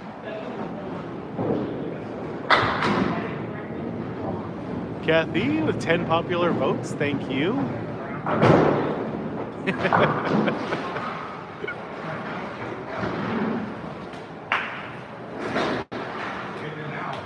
Duckpin averages are just slightly higher. So I think their like good league averages are like in that 115 average, and their pro bowlers would be around the 130, 140. But I'm not a duckpin expert by any stretch of the imagination. 245 is the most that's ever happened. 300 has never happened in the history of the game.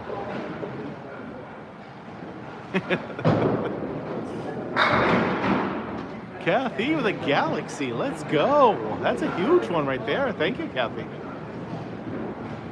Always good to see you, Kathy. Oh, nice try. Zero 300s have ever happened. Never in the history of the game. Yes, absolutely contrarian. Those duckpin pins are really small. Yeah, duckpin is fun. But if you're going to do something different than 10-pin, Candlepin is the one you should be doing.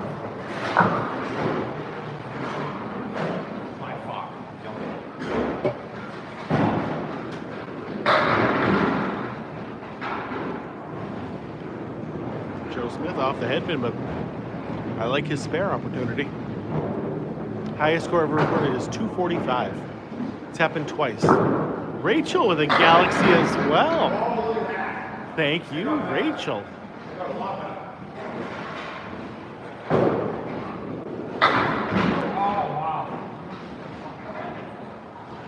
Subscribing and a galaxy. Top tier fan right there. Oh, great throw from buggea.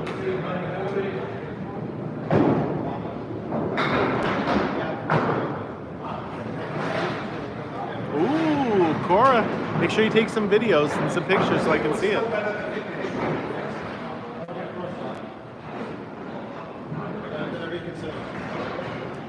This is a 3-game league, yes. Some leagues, though, are also 5 games. It used to be 1,000 that you needed to go live, but I'm not sure anymore. I don't think C has that many, and he went live. They changed the rules recently.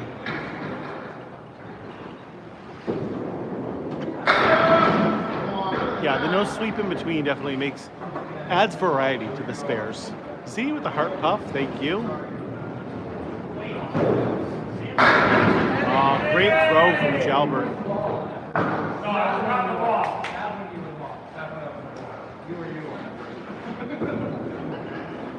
Wow! What a shot! Incredible, I love it. Love to see when people use the wood to the extreme right there.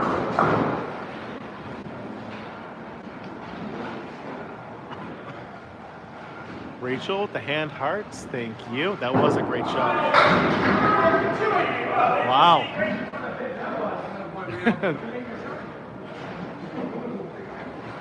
Rachel, 20 chili peppers. Thank you. Oof. Wow.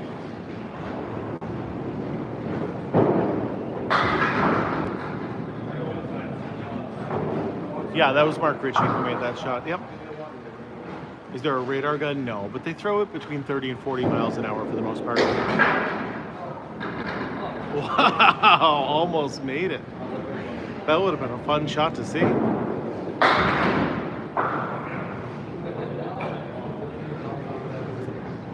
No, there is no time limit. In fact, you actually have to wait until the pins stop rolling on the deck before you can throw your next throw. So it's kind of the opposite, where you could bowl too early and have it not be good.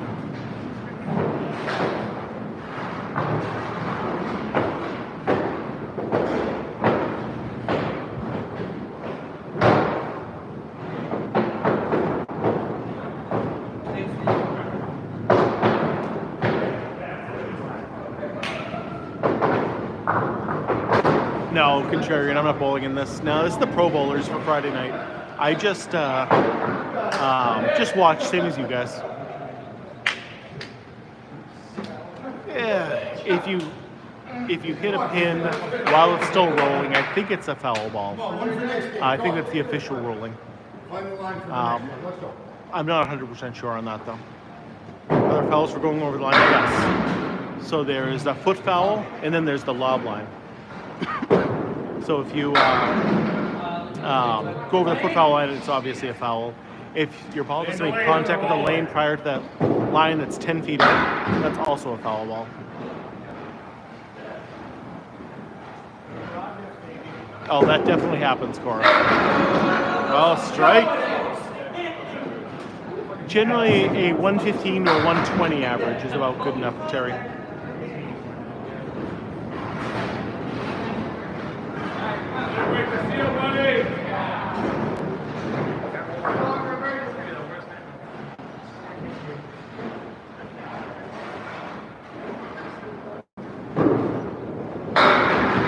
Yeah, they're probably just the same kind of machines. Come on, baby, go bring it home every pin. All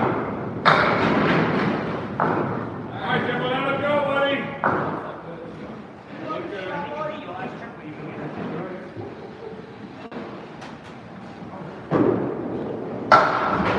Oh, how does that not go right there? Whew. He, oh my Lord. Oh, that was ugly right there.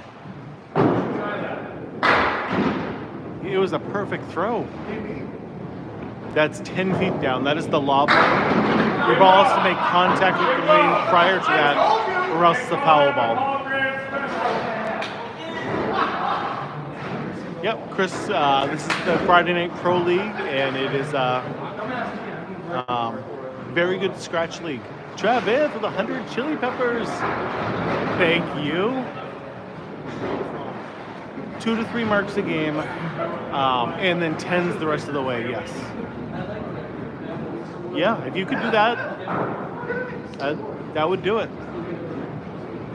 That's how hard this game is, John. You generally don't see that. Correct. Scratch means no handicap. Is it happening again, Cora? Is it getting banned again? Well, then we'll just be doing YouTube stuff. Yeah. I mean, I'm live on YouTube right now also. So... yes, they have to wear bowling shoes. We actually slide a lot more than 10-pin bowlers, so you need those bowling shoes to make sure you're sliding.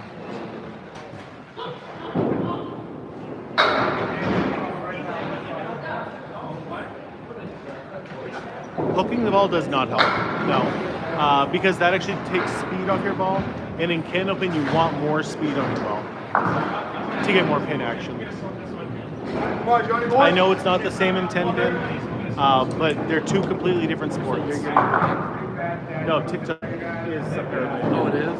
I don't know. That's what they're saying. I did hear that. I wasn't sure. Yeah, I don't know. Oh yeah, you were there for it. I don't know. But we got plenty of backups now. So. Rumor like a while back that might be banned again.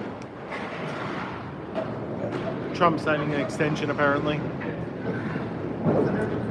Cora, I'll make you a mod over on YouTube also. You can join my brother and be in a mod for me.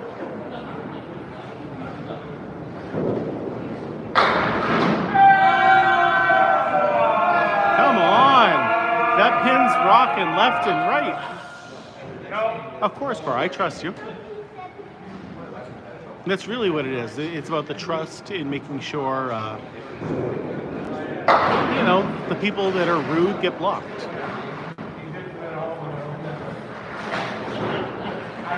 Yeah, that weeble wobbled, but it didn't fall down.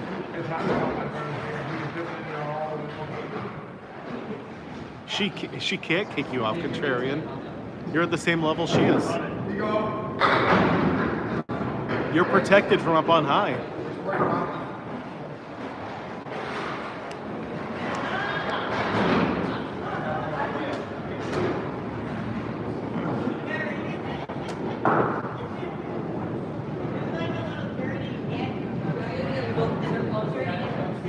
I think Candlepin is very cool. I agree.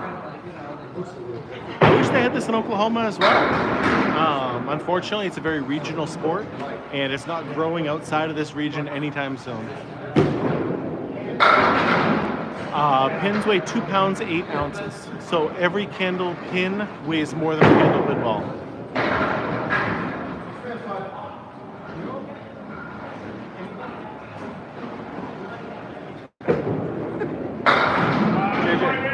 Do you know what I bowled on Tuesday?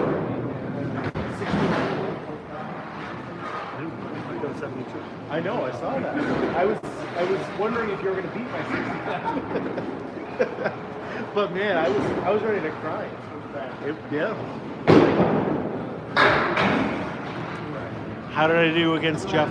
So I gave him a 30-pin handicap, and he beat me every time.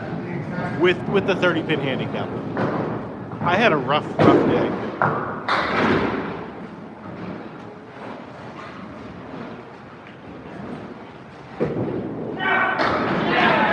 Godwin, nice shot for the spare.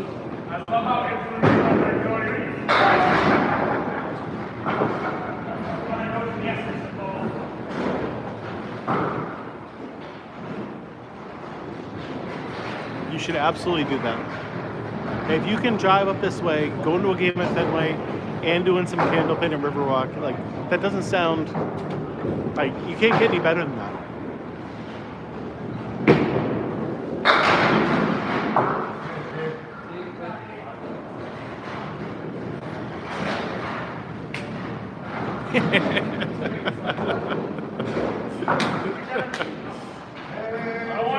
I may have broken light bulbs with my ball, but I have never broken the sound barrier.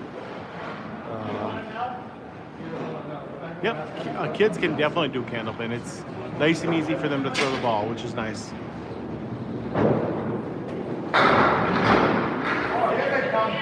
You may not give it, but this is Candlepin bowling, and this is the best kind of bowling there is.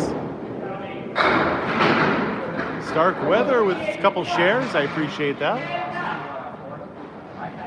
Good luck. Make sure you get your tickets early for those games. Those games always sell out.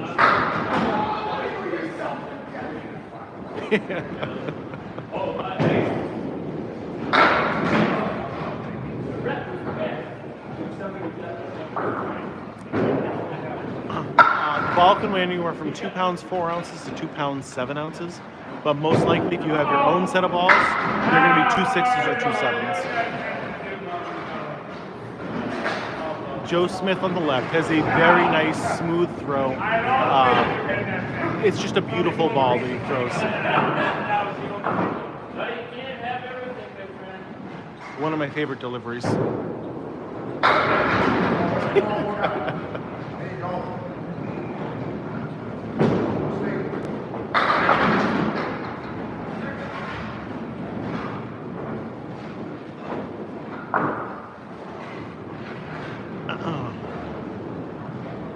Buggea, single pin, but he finds the hole right there.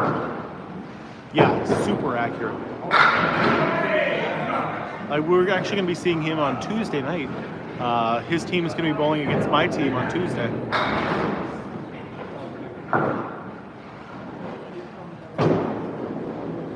Yeah, he's got the backup ball that they call it in 10-pin. That was Jeff Buggea, who had his name on the back of his shirt. He's got the backup ball.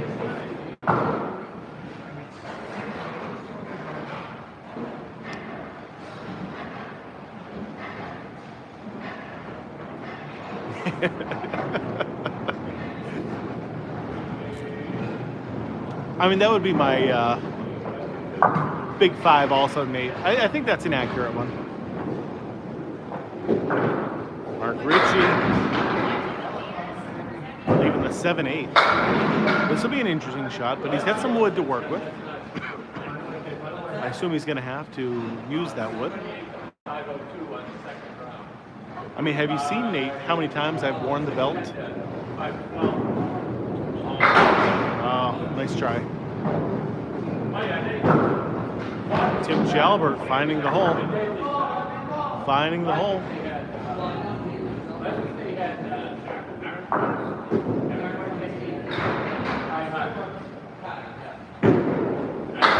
Mark is great on the mic, but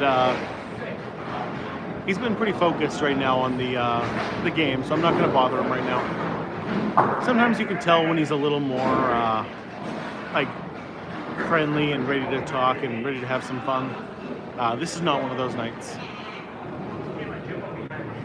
I mean, I was going on vacation, so I had to give up my title. I didn't lose my title. I handed it over.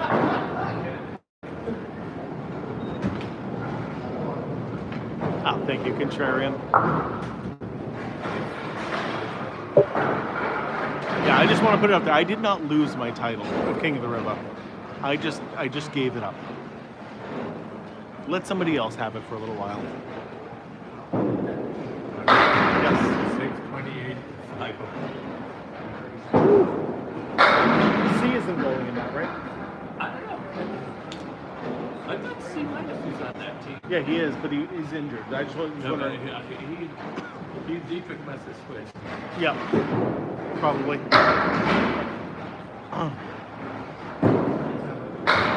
Oh, there would be a fire. Can you imagine, Nate? Yeah, we can't be having that. Solomon, good to see you, buddy.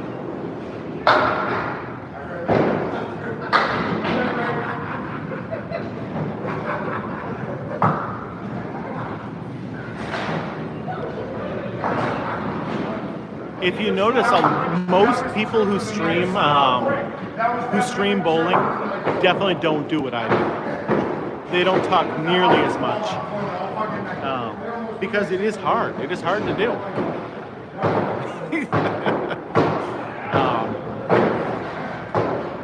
It's hard to keep your focus on both things at the same time. But I think it actually helps my bowling. Having you guys around. No, I think it helps. Because obviously the bowling is the most important thing. So sometimes like I pay more attention to that than I do the comments, but I do the best that I can. I have fun doing it.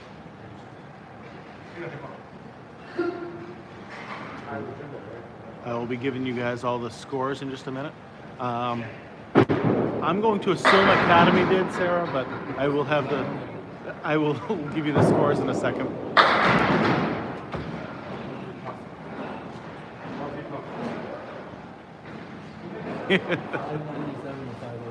$597 to $507, so it was close.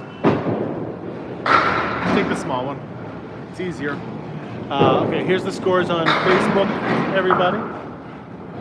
Big scores, we got Jimbo with a 127, Godwin with a 125, Jalbert with a 125. Big ones for Riverwalk. All right, TikTok people, here you go. Let me see, there you go. There's all the scores, so 597 to 507.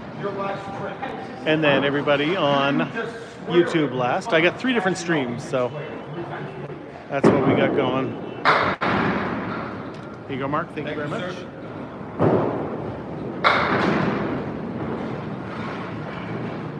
You generally want to go slightly off the head pin. Straight on, you'll punch it literally straight through. You'll hit the 1.5. So generally you want to hit the head pin just a little off to the side. I can, but then I have games where I throw a 69 Travis. So, and that's the thing. My average just isn't. My average isn't there yet. Although, so far in the Pro League, the games I've filled in, I do have a 109 average. So it's better there than my my normal average, because I think I bring myself up.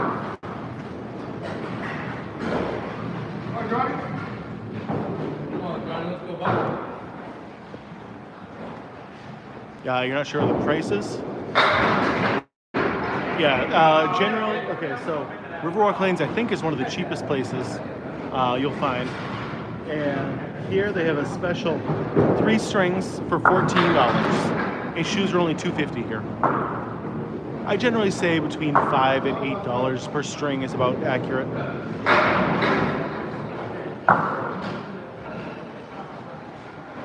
I don't know if I'm famous, Cora, but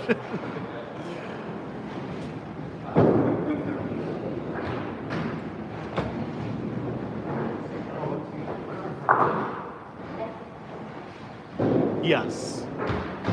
I went to one place that was like, I don't know, I think it was $60 an hour, and I thought that was insane.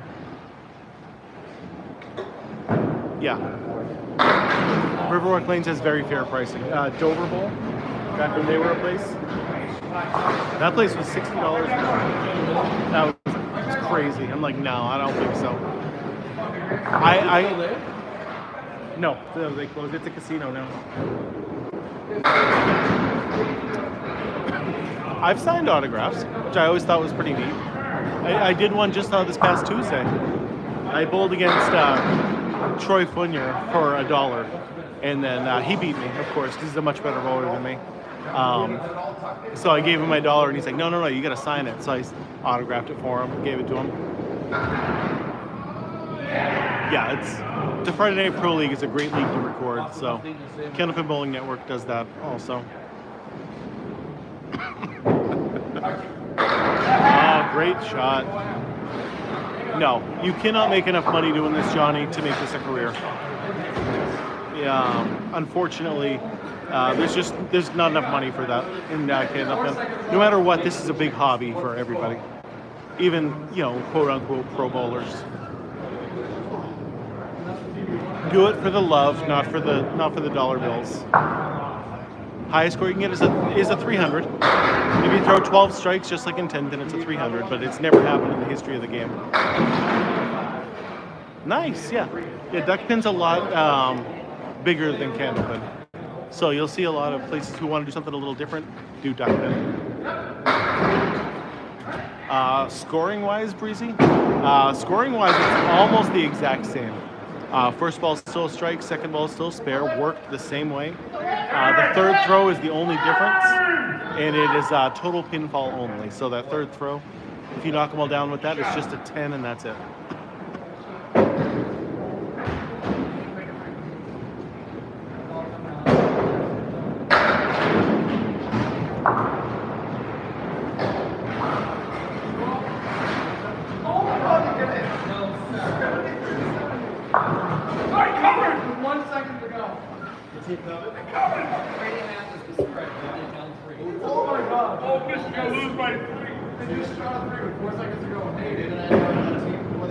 Godwin off the head pin. Yes, you can use the fallen pins to make your spares and your 10s.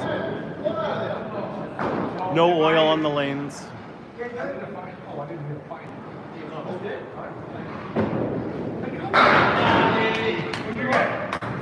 Nice spare right there for Godwin. Southall. Ooh.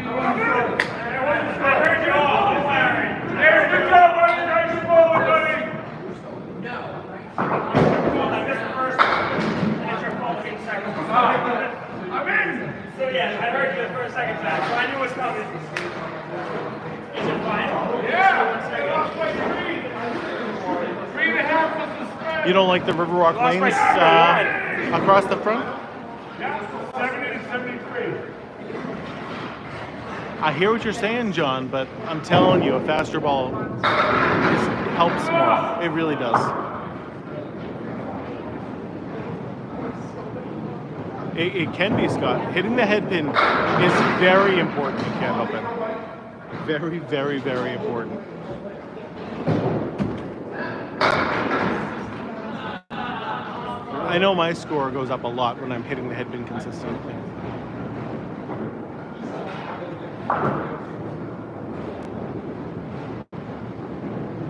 Hey, single pin. Always say pro bowlers need to hit every single pin that they see.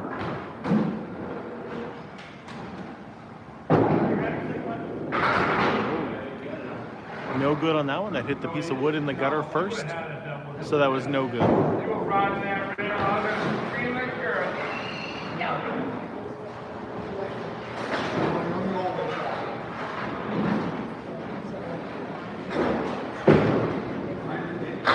Oh, great ball there. Rough lead, but he's got wood to work with.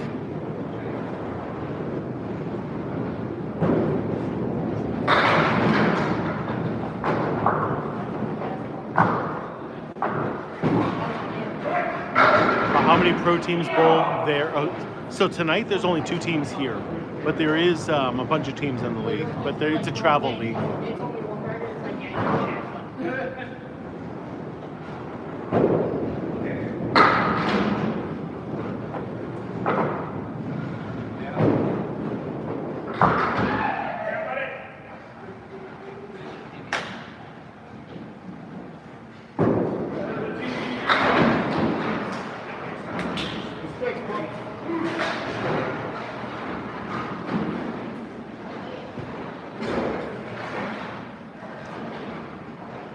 Ryan, this is called Candlepin bowling, and it is the best kind of bowling there is. Is it? It really is. Yeah. So that's what it's called. I don't know this one. I've been doing Up. Paul Grant's looking for his dollar bill.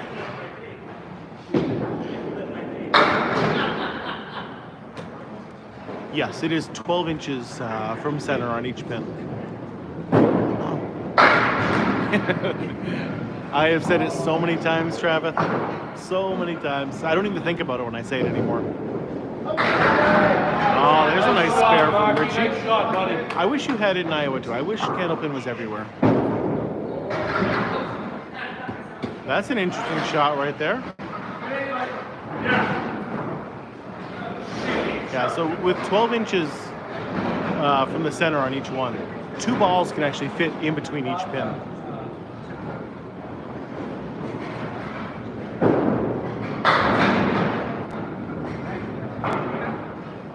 Hitting the 2-pin hard right there. Mark Ricci, yeah, on the head pin, but left a nasty split.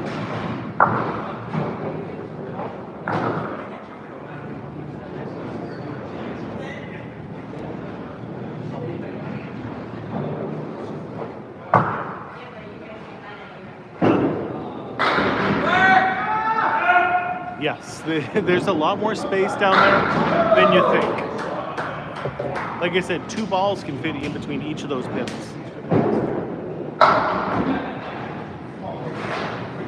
Oh, that's terrible, Tiffany.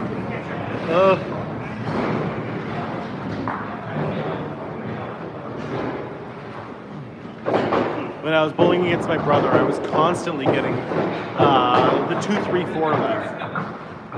Just constantly getting the 2-1, 2-1, or maybe it was the whatever 2-4-9.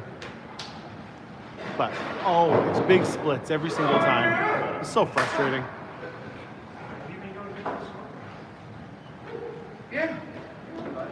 This is an extremely humbling game to 10-pin bowlers who think they're really, really good bowlers.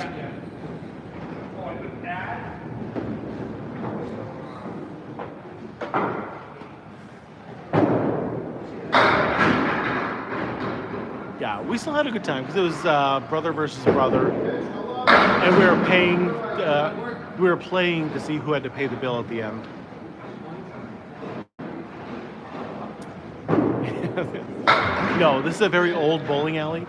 So the ball returns are actually on the outside rather than the inside of the lanes. So at the end of every 2 frames, they switch lanes. And so they have to move their balls from one lane to the other. So that's why you see everybody in the middle of the lanes. Yeah, doesn't surprise me, Cooper. Candlepin bowling is a very regional game. Pretty much only found in northern New England and Atlantic Canada. So if you've never been up here bowling, you'll never have seen Candlepin. Yeah. You can generally tell if a bowling alley was built automatic pin setters are not based on that. Yeah, okay. Australia has no Candlepin bowling whatsoever.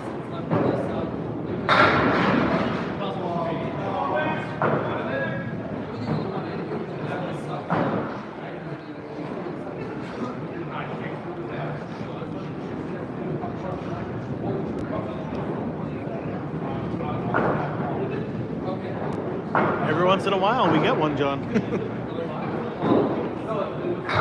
There he goes.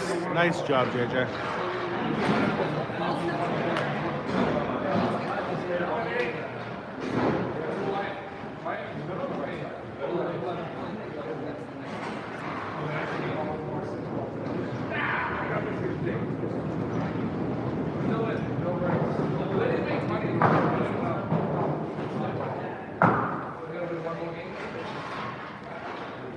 Oh, yeah.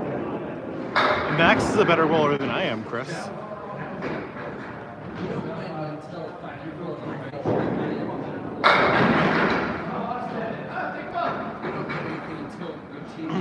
A 10-pin lane cannot be converted very easily at all. The machine in the back is a completely different machine. And that's the biggest difference between the two. It's the machine in the back. A Candlepin machine is very, very simple, and the 10-pin machines are very, very complicated. Generally, to fix most issues with the Candlepin machine requires just a small amount of handyman knowledge. In a 10-pin, you need a full mechanic back there. So, it's just vastly different.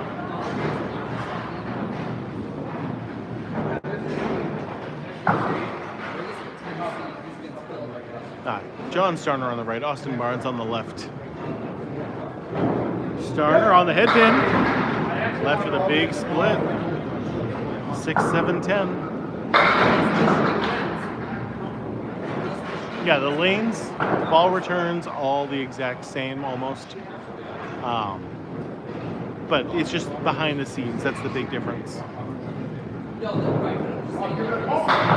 Oh, nice try there for Starner. Nice try. Yeah, boy, he's not even here tonight. JT's bowling on the road. No moose either. What year is this place? I mean, like, when was it built and stuff? I think that ball was good. He called it no good, but I think that was fine. No? I'm gonna look at that later. Yeah, 1940s. 1940s this place was built.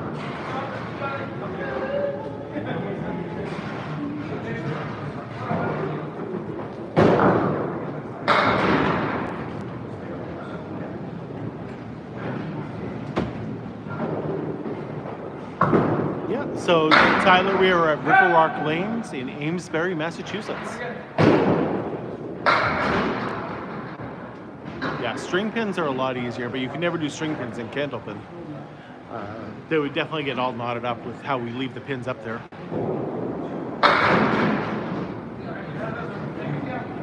Absolutely. Any questions you got about Candlepin, more than happy to answer. Candlepin bowling is the best kind of bowling, and the more people that get to know about it, the better. Oh, what a nice try there for Godwin. How does that not go for him?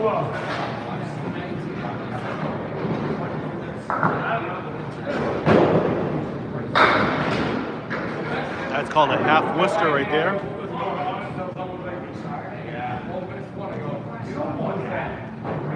How long has it been around? Since the 1880s. It's actually been around longer than what you know as 10-pin bowling. The modern 10-pin bowling wasn't around until the 1890s, and Candlepin predates it by a couple of years.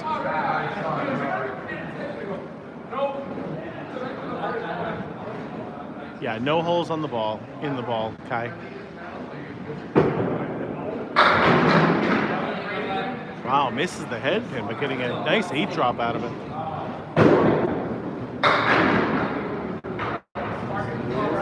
Hit it. Okay.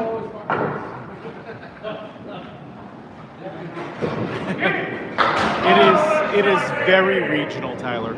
So if outside of northern New England, there's only 2 Candlepin bowling alleys in the rest of the United States, and it's only on the east coast of Canada, and that's it. Absolutely not. In this area, Candlepin bowling is still king. It is still the #1 form of bowling in this area.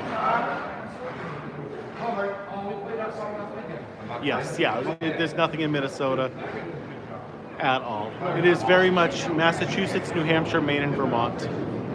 And then there's 1 in New York, 1 in Ohio, and that's it. Yeah, we are at Riverwalk Lanes in Amesbury, Massachusetts.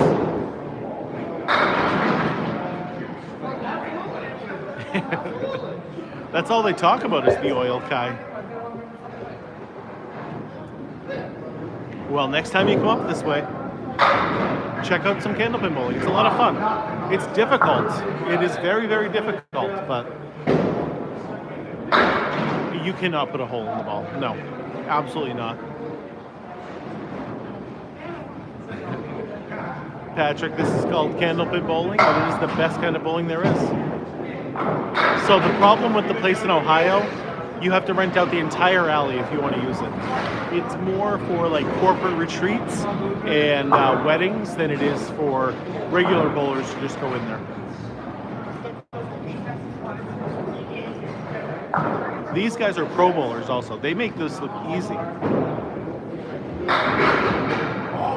Can we score styles? The top 3 Candlepin bowlers in this area, I would go with Josh Daly, Danny Harris, and Justin Waters. Canadian bowlers, there could be some really great ones in the main bowlers, but I just don't see those bowlers enough to really know. Strikes, yes. Yep, strikes work the same way as they do in 10-pin, with 2 balls at your next frame being added in.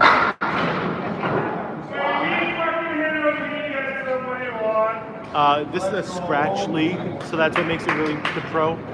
So you want to get the best bowlers you can, and their averages are generally in the 115 to 120 range for each of these guys. Yeah, Joe Smith is a great bowler. All these guys are good. How do you find the hole right there? There's almost not enough room in between that piece of wood and that pin, but somehow he found it.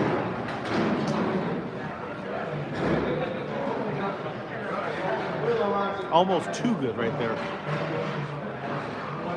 We got Tim Jalbert on the left and Mark Ricci on the right. It is much faster paced than 10-pin bowling.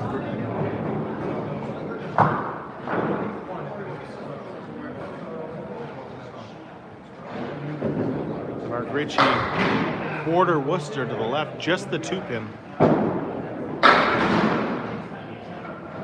Yep, strikes and spares work the exact same. The third throw is the only difference, Cooper, and that is the third throw is total pinfall only.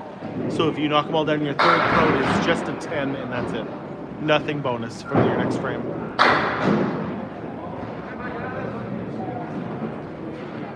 $32,000 likes on TikTok so far. Likes are coming in well still on TikTok. 25 likes on YouTube. Come on now. We gotta do better. We gotta do better than that.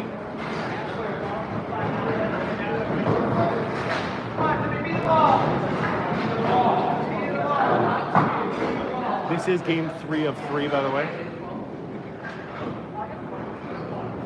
I like it. I appreciate it, Sully. How does what, Bushy? The rest of it didn't come through.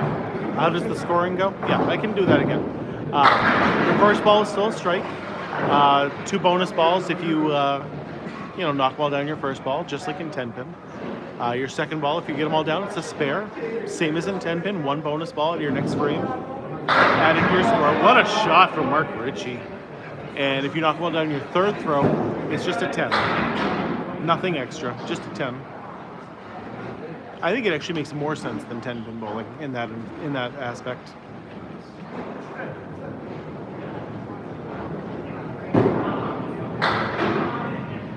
I agree with you, Rick. Two-handed bowlers over string pins any day of the week. The local place that has 10 pin in my area is string pins, and it's so dumb. I don't like it at all.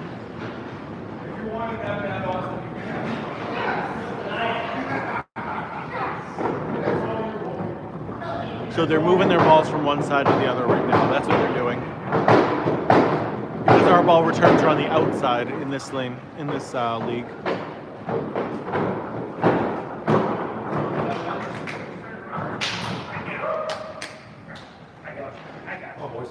Yeah, string pins are just easier to, they're cheaper and easier to fix. So I don't like it, but it is what it is. I don't have to worry about it. I'm not a 10 pin bowler. Jimbo crushing the head pin.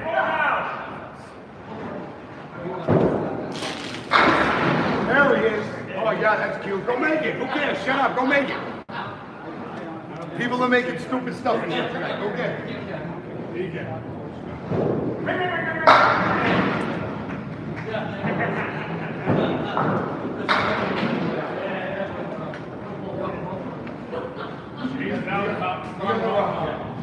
Should need some oil.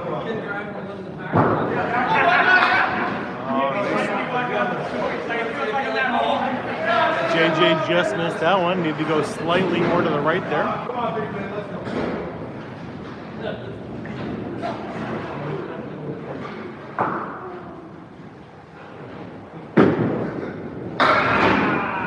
Off the head pin. JJ on the head pin.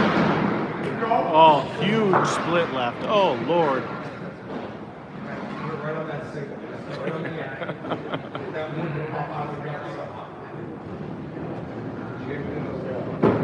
What's going on, Mike Tilly? How you doing, buddy? Flyboy, I've never heard of any of those people. I've never heard of any one of those people. Unless that's Janet Cock.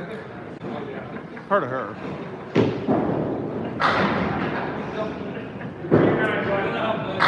I love, Nate, that I am now the new Gary. So I appreciate, like, that's cool.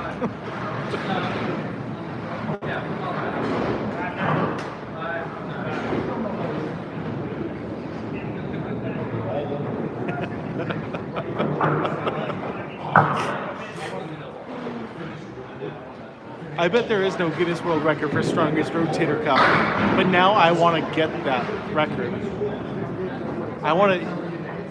It's such a random thing.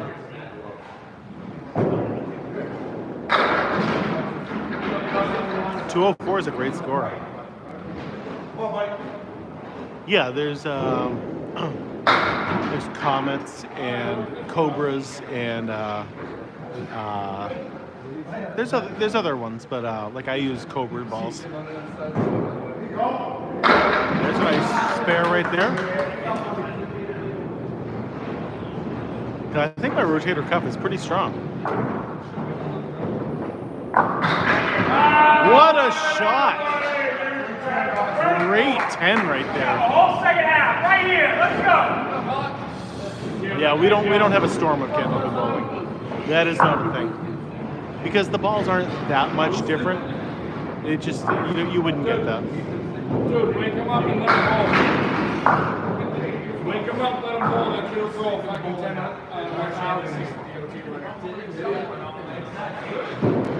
Starner. It's the head pin.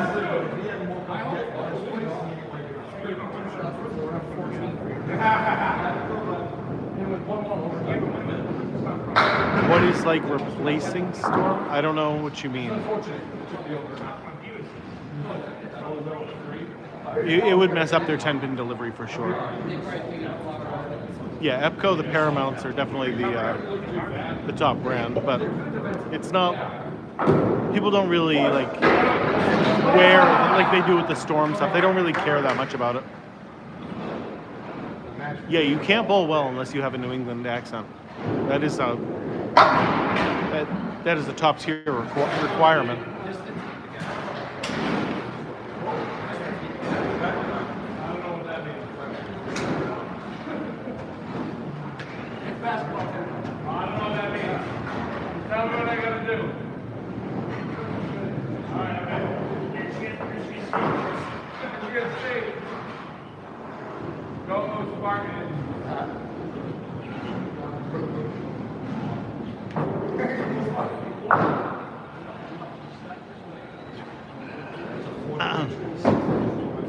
Dave Godwin on the head pin.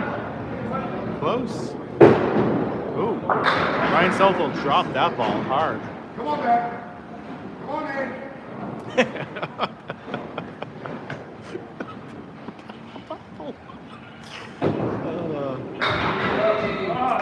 That was a good one, Nate. I've never seen that one before. I'm gonna remember that though. That one's gonna stick with me.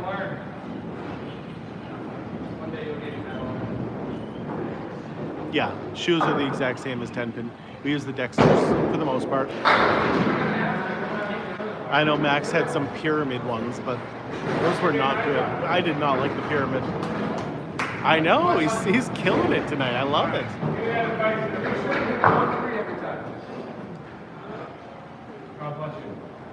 He's moving up my rankings quickly of favorite people.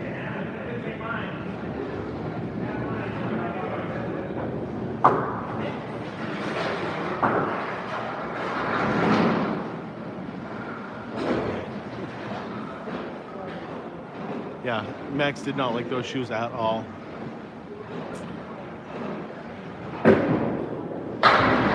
We slide a lot more, yeah. No, I haven't seen those kind of bowling shoes in a while. But my old bowling partner, Rich Lottie, still had his pair of Lindy's or Lynn's. I don't know how you pronounce it. Yeah, bowling shoes are bowling shoes. They're all the same bowling shoes.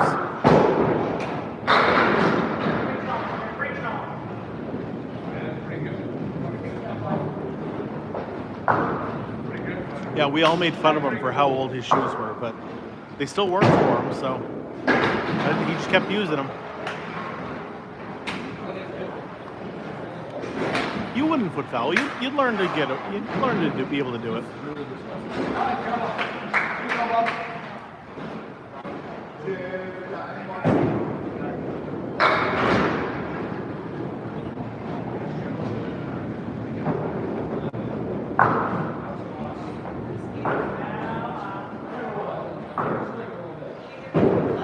Buggea off the head pin. Guys left with almost mirroring shots. Oh, that pin went right around it. Oh. I thought for sure that was going to go. He did the hard part, hitting the four horsemen.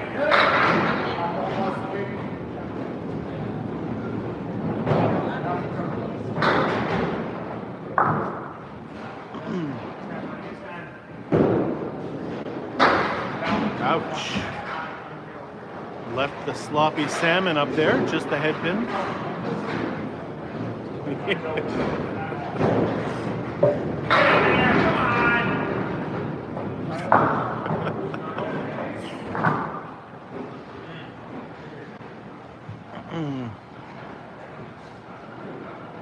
Now, we all like bowlings. Just, it can be a very, very frustrating game. You know what I mean? Like, but we all keep doing it, so we must be having fun. I don't have 10-pin friends. I mean, not really. You know, internet friends maybe, but...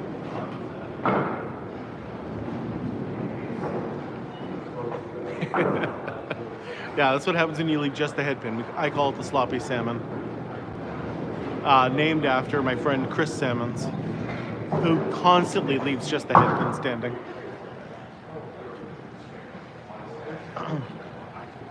If I keep saying it, eventually it's going to catch on. buggea. Trying.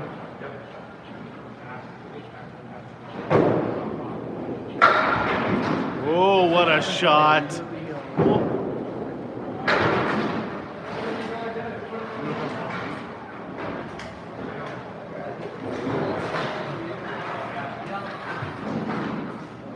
All right, Tim Jalbert on the right, Mark Ricci on the left. Jeff, keep your pants on.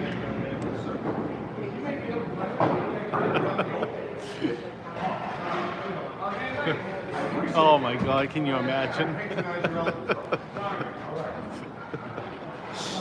Oh,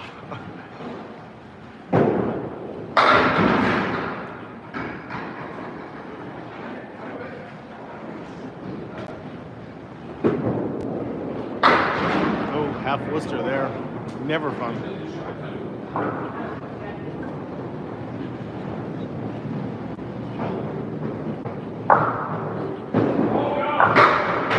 Clearing out all that dead wood.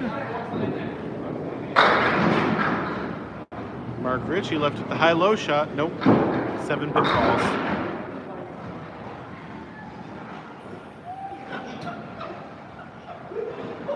This isn't mini bowling. This is called Candlepin bowling. Mini bowling is like a bar game, I guess, down in like the Midwest, but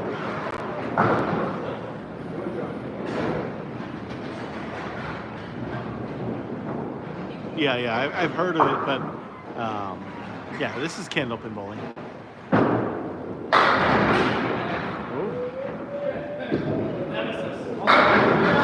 Whoa, strike!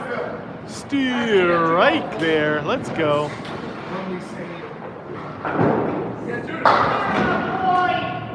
Nice spare there for Jalbert, though. Way to go, Timmy.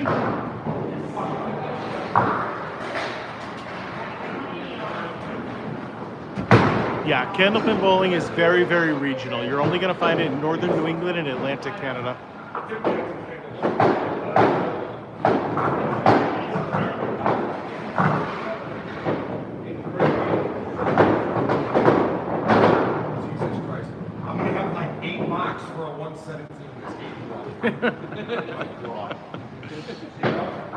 Yeah, this is the last game. Yeah, they have 4 more frames to go for each bowler. We're already at 5. We're at 66. So we got probably about another 20 minutes left.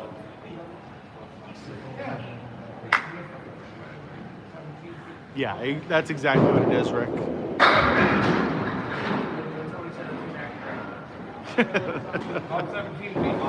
What's that? I mean, I would have said more like 3 feet, but you know. Felt like 17. Not enough pie guy for it to be their job. Candlepin bowling at the most is a hobby. Nobody's quitting their job to become a Candlepin bowler.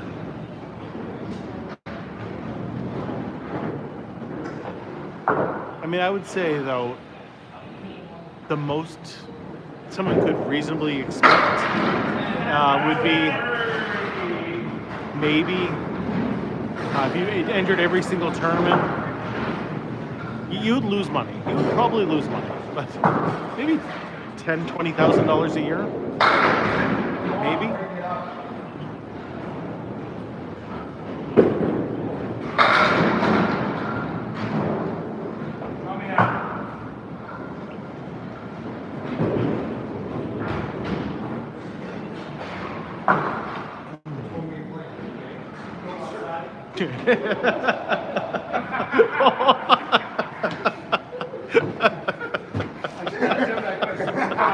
By the way, I think you win. Ouch. I think you're ahead right now.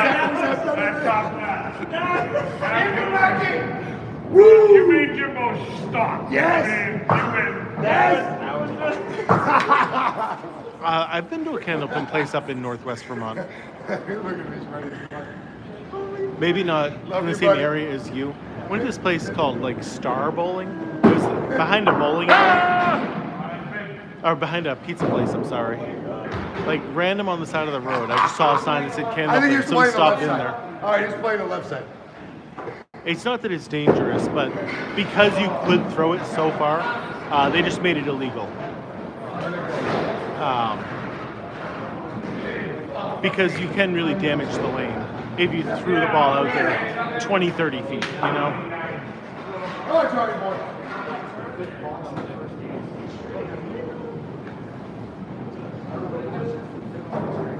Happy Tom with the heart me, thank you. Heart me's are the most important gift you can give.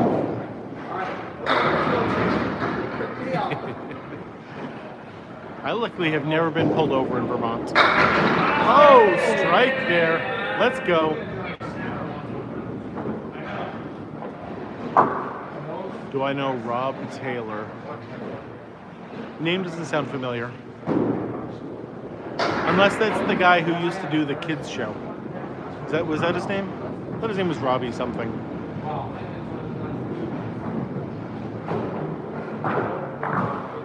Yep. I don't know him personally. I've met him, I've talked to him, but only when my son was trying out for the kids show. What type of bowling is this, Martin? This is called Candlepin bowling, and it is the best kind of bowling there is.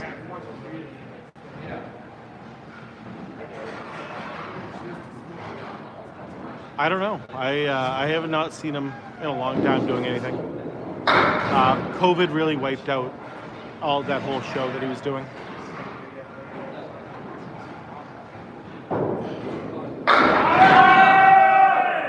Oh, how does that pin not go? Yeah. TJ, that 69 was awful, wasn't it? But yes, I almost hit my average by the end of the night. I went 69, 117, 123. So I ended up with a 309 through my first three, and then finished with a 515. So, yeah, almost at my average. 10 pins off my average, but after throwing a 69 game one, I will gladly take it. I think the Kids League at Academy starts at about 5 years old. Yep. Tim's giving me the heads up, yep. So anything less than that is a little too early, but... They can start it full. Okay. So Tim, who runs the Kids League at Academy, says they can bowl in the Kids League at 4, but they can't do any tournaments until 5.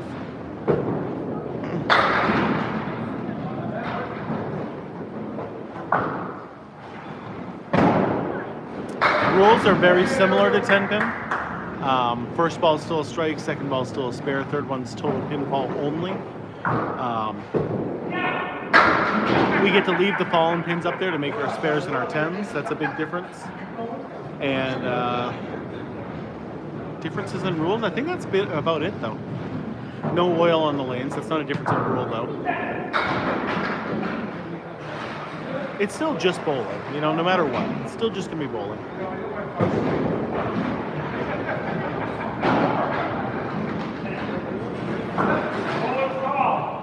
Yeah, Candlepin bowling is the most fun you can have bowling, for sure.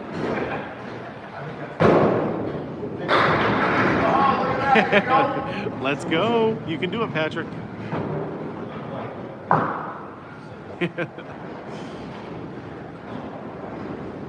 Get out of Tony's way. Yeah. Don't you know who I am, Nate? Oh. Huh? That's a tough one.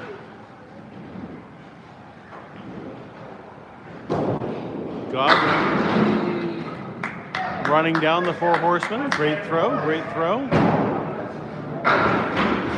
I mean, Candlepin bowlers still complain about the lanes. You'll hear it all the time. Oh, I don't want to be on lane 2. Lane 2 is the worst lane. Yep, you would score 100 if you got them all down on your 3rd throw every time.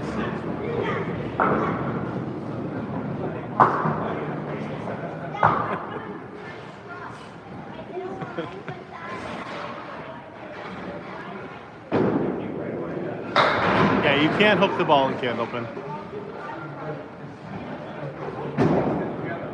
I think that's just a bowler in general. You don't have to say 10-pin bowler.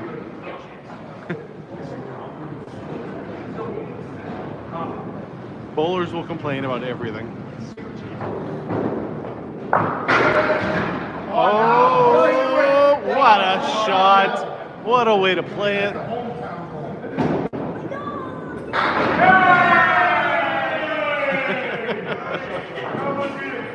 I didn't even know what lane topography was until like I was really getting into like streaming and stuff and people asked about it.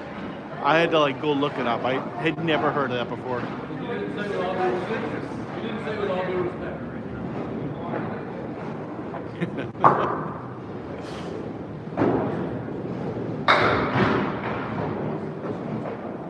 Right, Chris? Beautiful ball. Throws up there.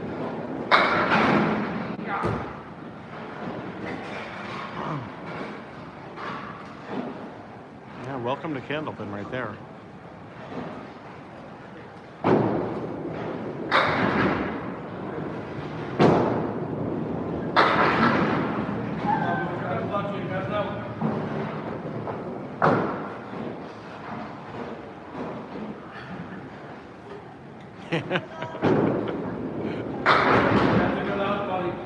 Yeah, I never understood the urethane issue that people had in 10-pin. Is it because it sucks up the oil or something weird like that?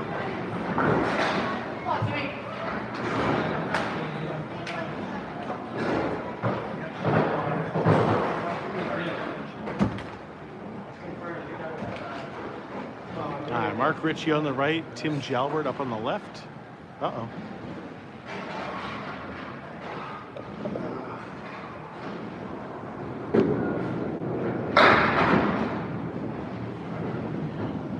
Is that any better now?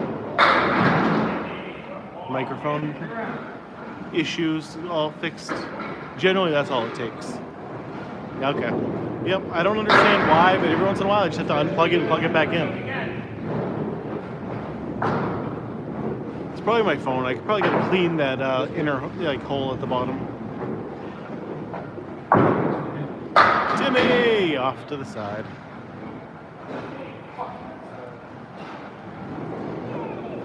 Not happy with himself up there.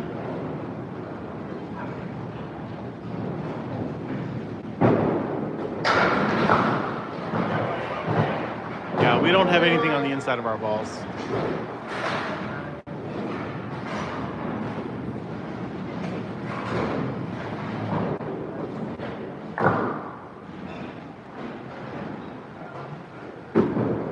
Ricci off the head pin. Oh, but.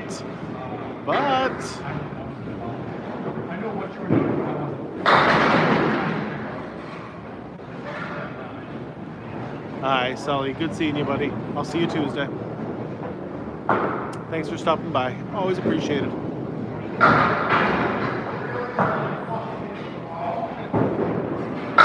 Chris, that was every single Saturday in our house.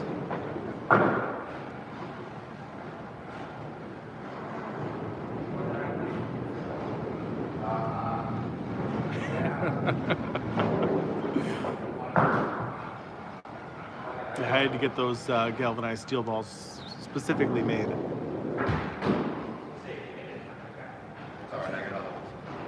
That name sounds really familiar. It might have been a while since I've seen him, but did he ever bowl on the TV?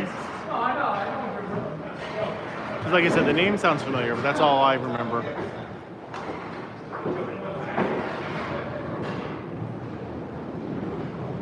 Where's Riverwalk Lanes? Riverwalk Lanes is in Amesbury, Massachusetts. Amesbury is the best little town in the entire world. Amesbury is fantastic.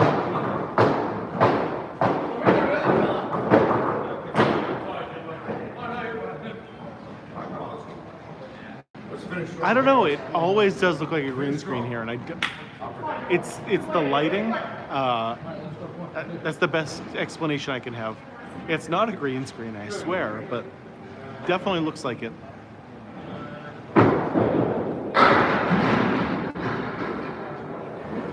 It always makes me question it myself, Stone.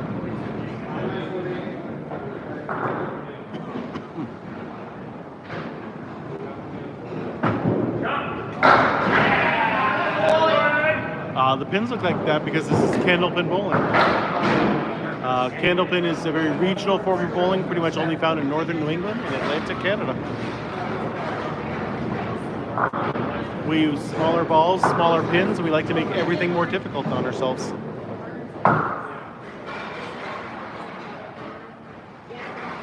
But it is so much more fun than 10-pin bowling. Jimbo with a hammer! An absolute hammer shot right there.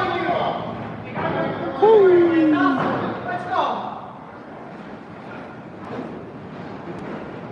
I'll have to count the frames on that one. JJ missing about 6 inches to the right.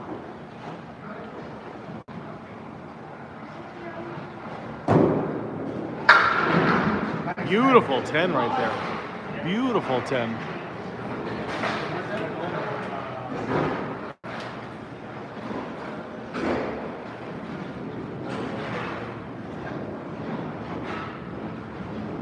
For your first time display, if you have good hand-eye coordination, if you did a 3-game series, probably a little over 100, or 200, I mean.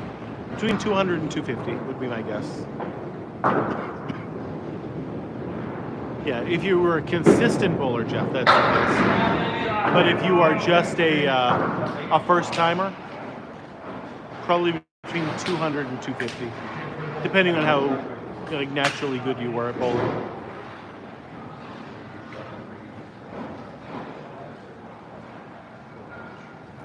Austin Barnes on the right, John Starner on the left. Austin with a hammer also.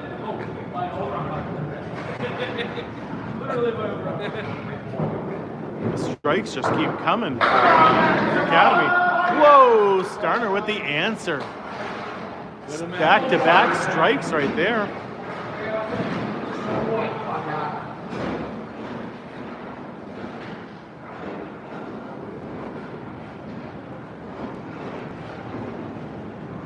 What's going on, Colin? Austin Barnes off to the right on that one. Yes, these are traveling leagues.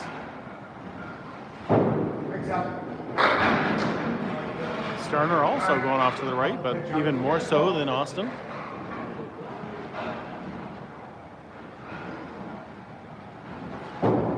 Austin! Oh, what a try. Even just the 4-pin.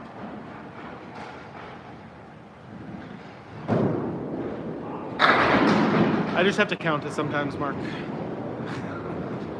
It's on the thing. It's on the thing above it. It's Yeah. So Just look straight down? Yes. Okay, yeah. it's a little easier.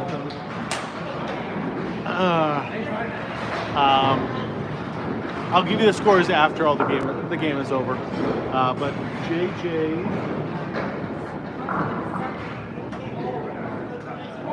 That makes sense. Yes, 100%. JJ had an 87. Starner had a 119. One what? 120. Okay. 120. Jimbo with a 129 and Austin with a 133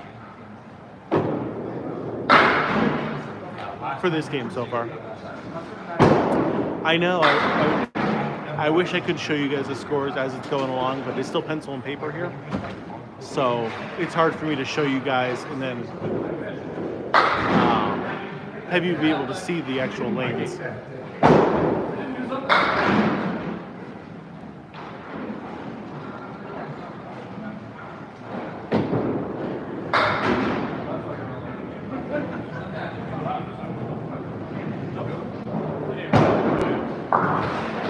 This is a hard game.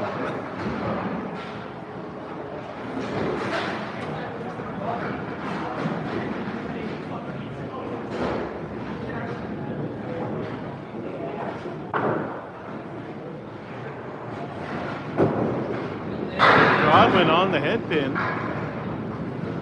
7-8 left up.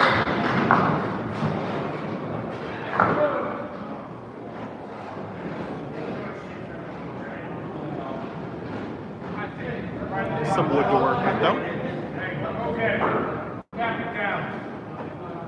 Tough shot, but makeable.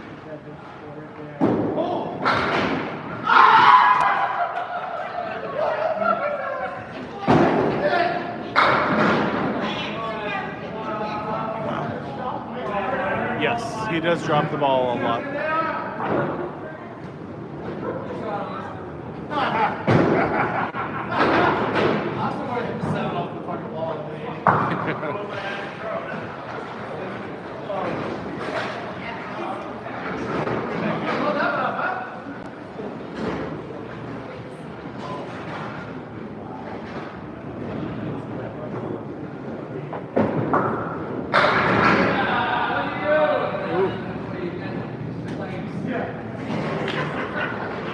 Nice aid fill right there. I think so, Chris, but I can't.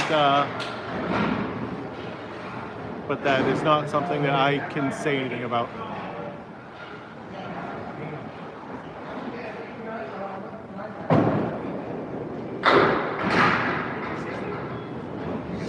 Ooh.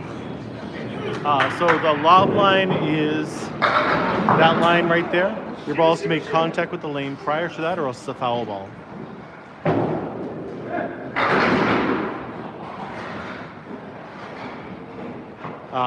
It's just wood. You can work with the wood.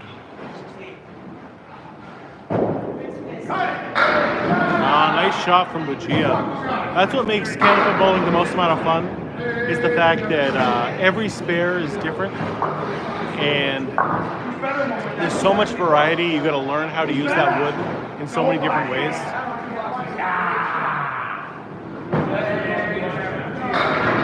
Great ball.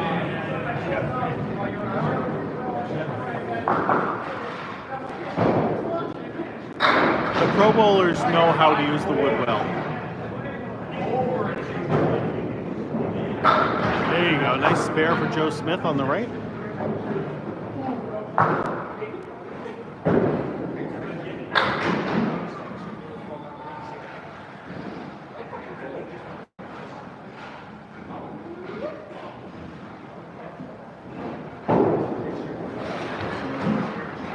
Buggea with the 6 right there.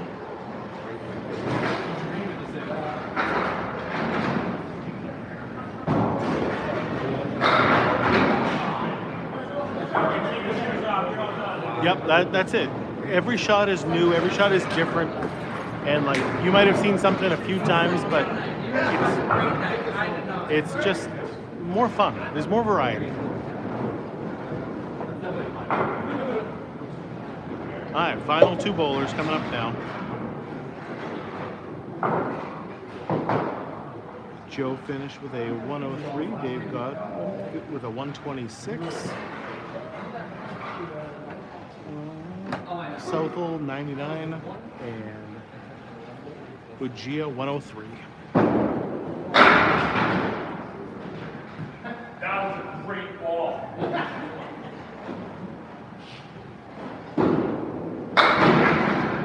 Mark Ricci off the head pin.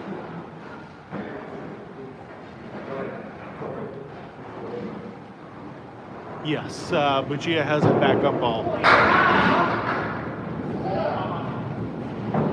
Hi, Jill. Good night. Have a great weekend. I'll see you on Tuesday.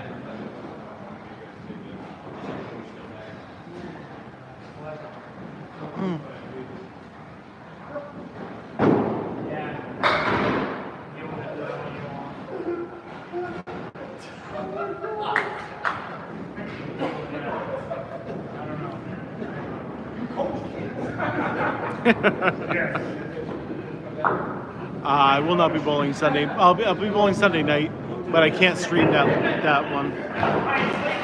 The people that were bowling this week are the ones who gave me the biggest issues, so I can't record them.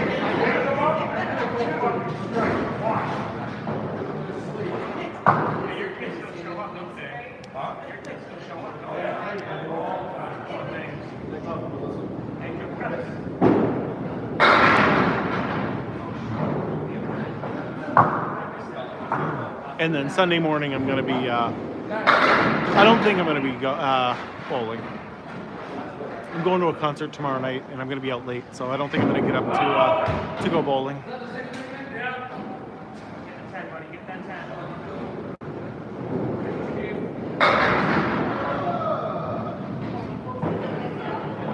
I'm seeing Meatloaf, believe it or not. Even though he passed away years ago, I'm still going to go see him.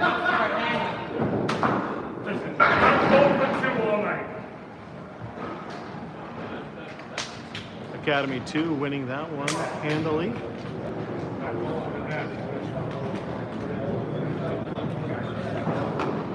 With Timmy getting a 99 and Mark Ricci getting a 109. But yeah, Paradise by the Dashboard Lights. Let's go. Everybody, thank you all for showing up. It's a lot of fun. You got it? Yep. Thanks for coming down. I will see you all on Tuesday night.